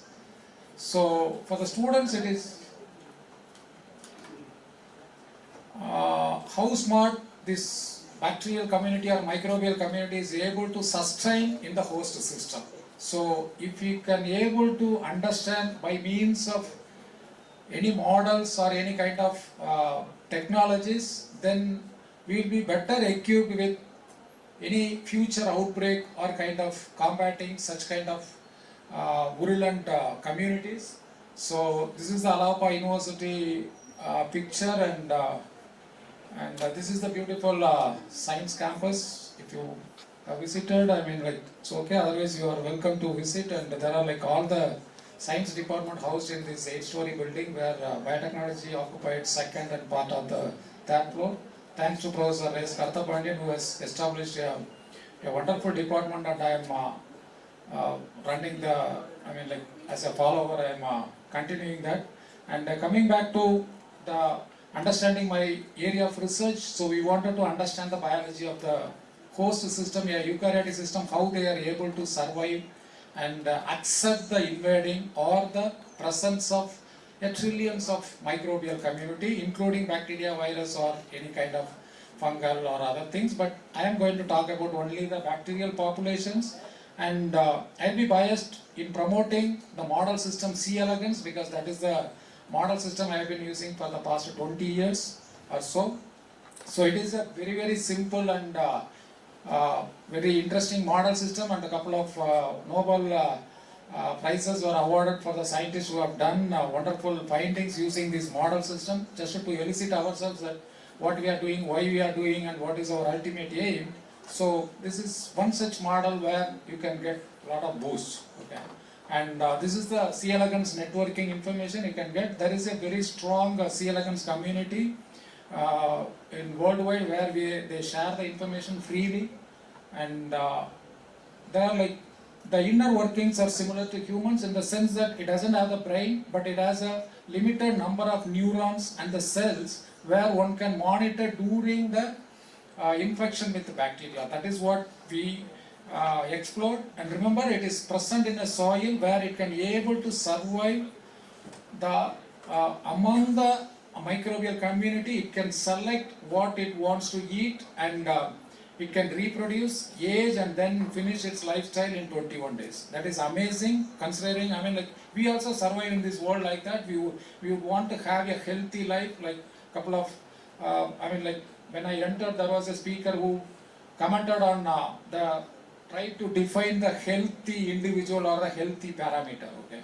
So the healthiness depends on how you are able to adjust with the environment, how you are able to sustain and perform your whatever assigned or whatever you wanted to do it, as a student or as a faculty, as a scientist, as a human being.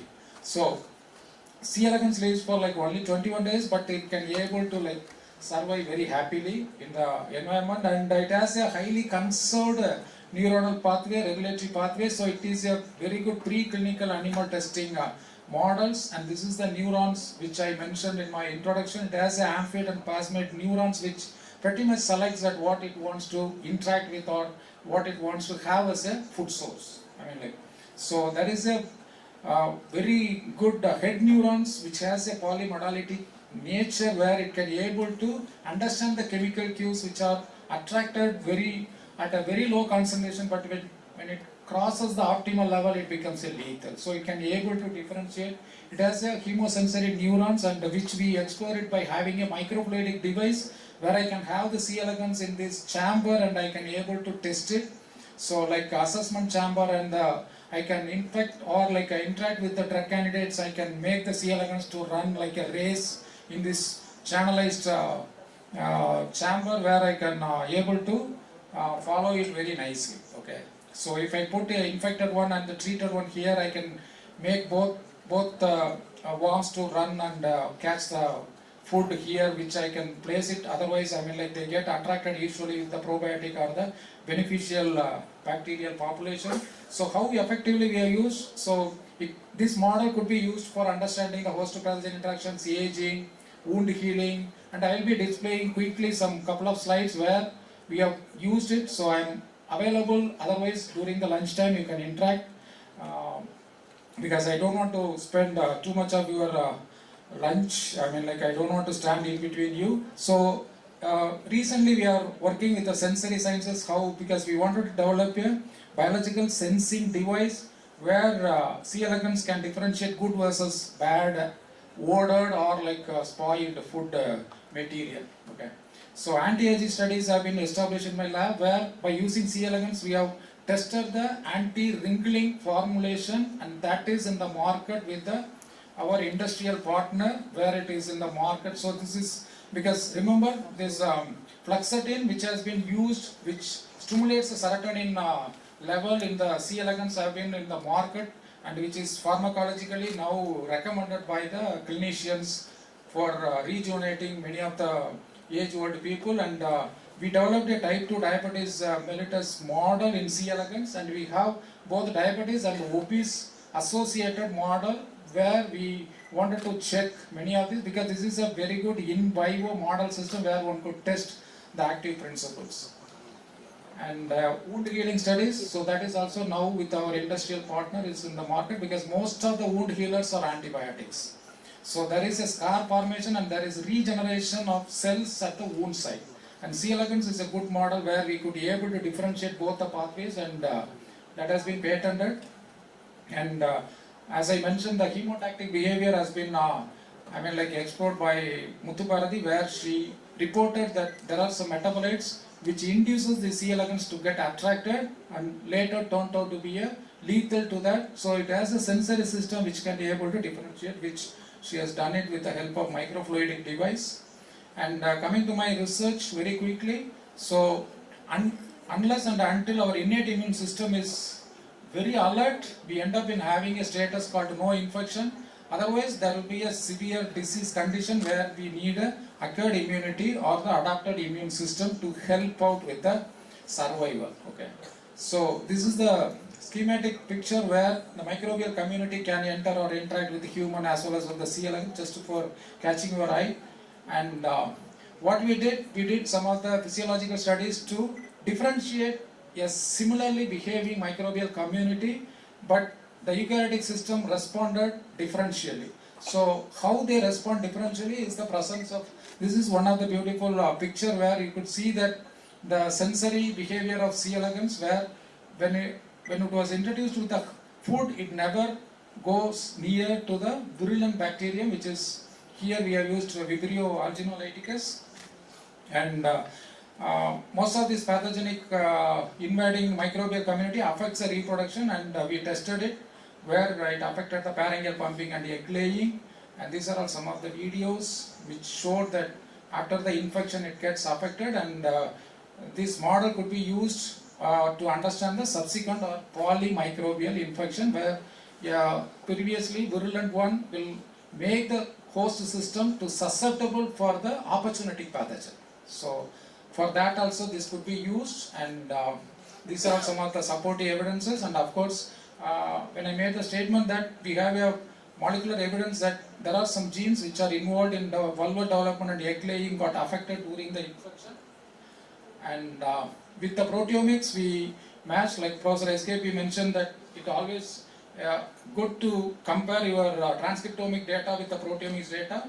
So that is exactly what we have done, but we have done one step further with the C. elegans, that I could able to generate a transgenics or mutant of those mRNA or the transcript and the proteins where I could validate my own finding. So that is the power of this model system where I can test my hypothesis or I can test my findings. So that is exactly what we have done. So, and not only that, we have gone one step further of understanding the post-translational modification of some of the proteins which we identified otherwise with the Western blotting, that they did not, we could not find any variations, but we found that we suspected that they get involved. Then later we came out with the PTM specific antibodies, and we could understand the importance of those proteins. So these are some of the papers which we have reported against different group of pathogens. Okay, so I'll skip all those things, but I'll go to the very important point of like how effectively otherwise from the transcriptome to protein to the metabolomics. Okay, metabolomics is the one which, because what you eat is going to determine what kind of mood you are going to be. That is nothing but making your gut and brain axis active or normal. So with the C. elegans model, we could see that not only the infection but the presence of some of the specific metabolites which altered its overall behavior and this one. So what we did, we have identified and shortlisted some of the players, mRNA and protein, when they get altered, otherwise during the infections, the system has become susceptible to the pathogen. On the other hand, when we introduce some of the pathogens and the metabolites, where it can elevate the expression of those particular players that provide a resistance against the invading pathogens. So this is the overall finding of our studies, in particularly by using this omics technology. So with this I will stop, and I'll be happy to accept any questions. So I have a couple of more slides where the adaptation against multicellular organisms over several generations by modulating some of the specific small RNA and metabolites, but I am skipping that one due to lack of time, and I thank again the organizers and the students who are looking after this session. Thank you.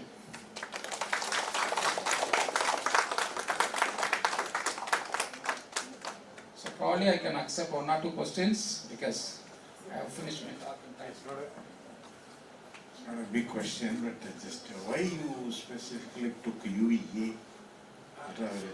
Because UVA usually doesn't cause permanent molecular changes, but it alters it induces the photoaging, where it damages the collagen and the actin filaments.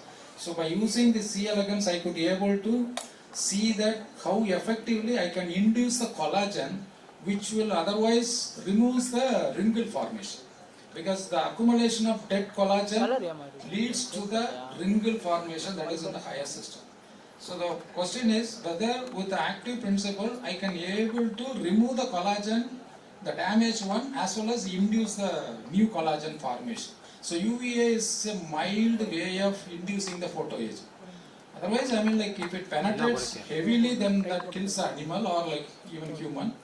But this is the photoaging induced effect we wanted to understand, because since it is an industry sponsored one, where this facial or this formulation cannot make a molecular change.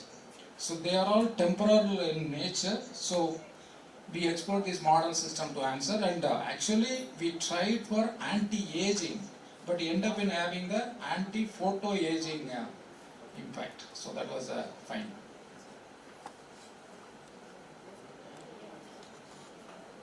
Any questions from the students? Lunch will be there.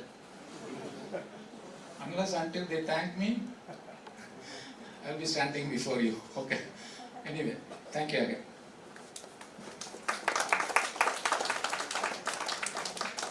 Now I request Dr. Shanmugaya sir to honor Professor Balamurugan sir.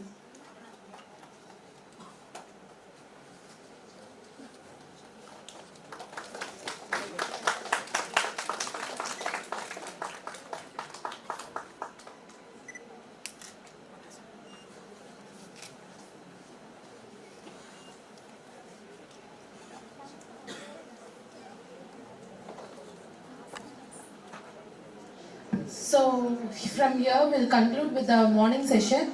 We'll break for lunch and assemble in the hall by 2:30 p.m.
Welcome to the afternoon session.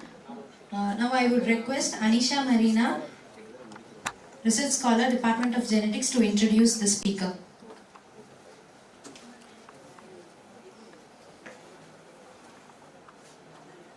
It is a privilege to have Dr. P. Sundaresan, Senior Scientist, Molecular Genetics Department, Aravind Medical Research Foundation, Madurai, amidst us today. So, Sir has received his PhD in microbiology from Madurai Kamaraj University in 1990 and served as lecturer for 2 years at BITS Pilani, India.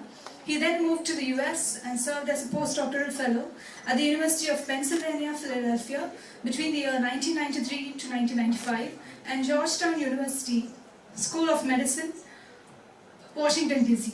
between the year 1996 to 1998. He then worked as an assistant professor at the School of Medicine, Mount Sinai, New York.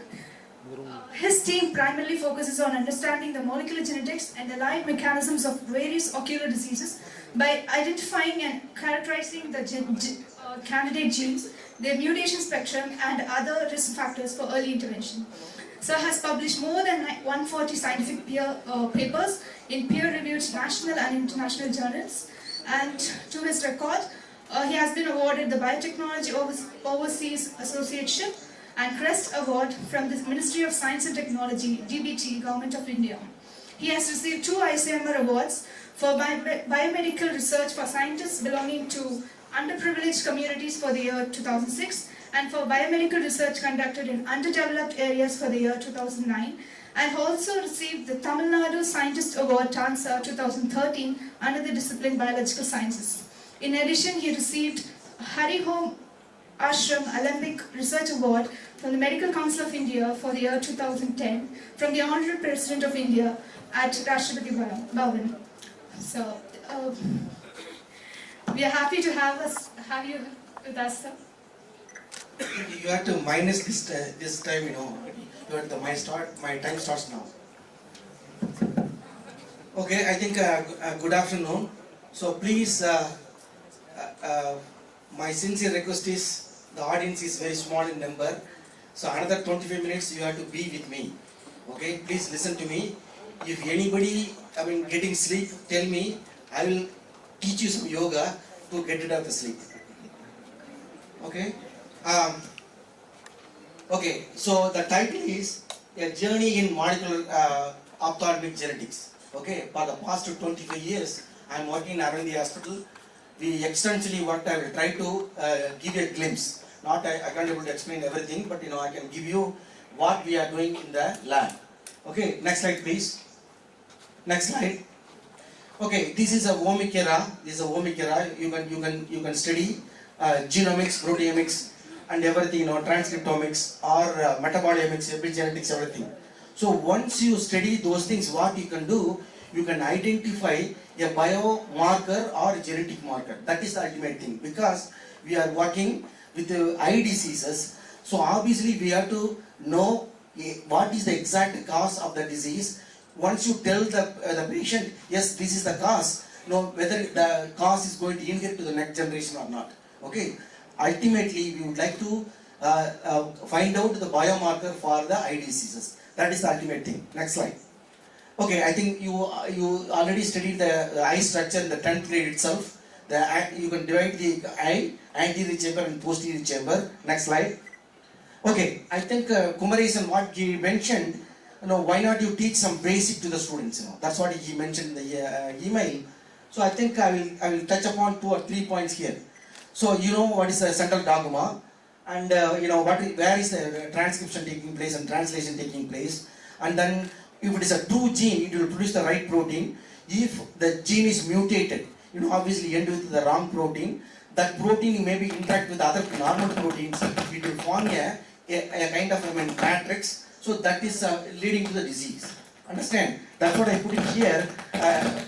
How it is normal, how it is normal, how it is abnormal, that 2 representation here. So I think you can see here, I think this particular slide will emphasize everything. Suppose the normal state to normal state and the normal state to abnormal state. In the sense, the genome converted to episcriptome to proteome, or epigenome, epitranscriptome and epiproteome. So I think please recall this, the human genome. Only 3% of the human genome is active, it is a right protein, like 19,000 genes in the body, rest of the DNA is junk. Those kind of statement already mentioned is a junk. Now, no more junk at all. Even the junk DNA, it is involved in many process. Okay, it may be a methylation or histone modification or the non-coding RNA. So because of this process, consider you are taking a patient, you are screening the entire genome. If you are not able to identify the mutation for the specific disease, it may be a problem with the transcript in the non-coding region. Okay, that is the thing. Okay, next slide. Okay, so now concerned with the disease, we can able to classify it is a monogenic disorder, developmental disorder, and a complex disorder.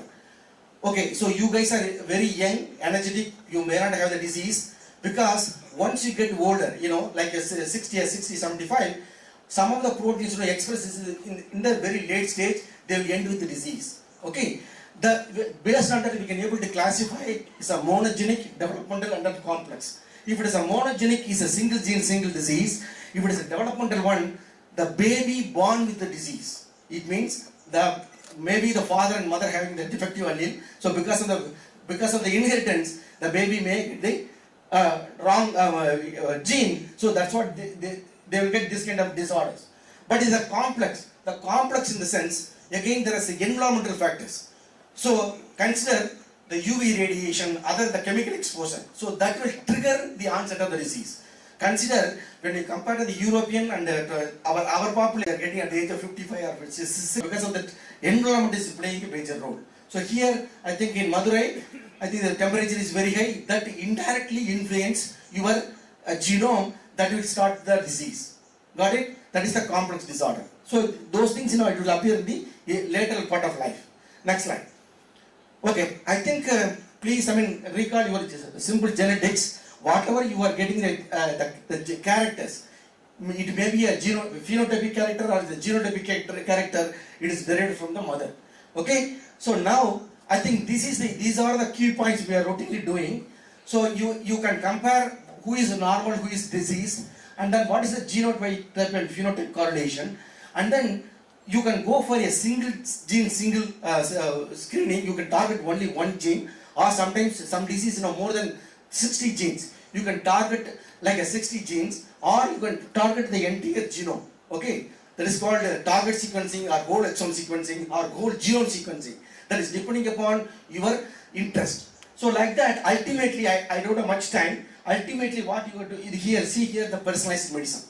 Personalized medicine in the sense your signature is written on your blood. The meaning, suppose you take your own DNA, you screen the entire genome, and some of the variation is there, and then you can correlate, what kind of disease is associated with the candidate gene, and then once you know that, after the 50 or 55, I am prone to develop this kind of disease. Or another way, there is a family history. The grandfather may have the disease, father have the disease. Obviously, it is going to inherit. It is an autosomal dominant way, recessive way, X-linked dominant, and the mitochondrial disorder. Okay, these are the inheritance. If it's very defective in the allele, obviously it will inherit to the next generation. For your kind information, that we have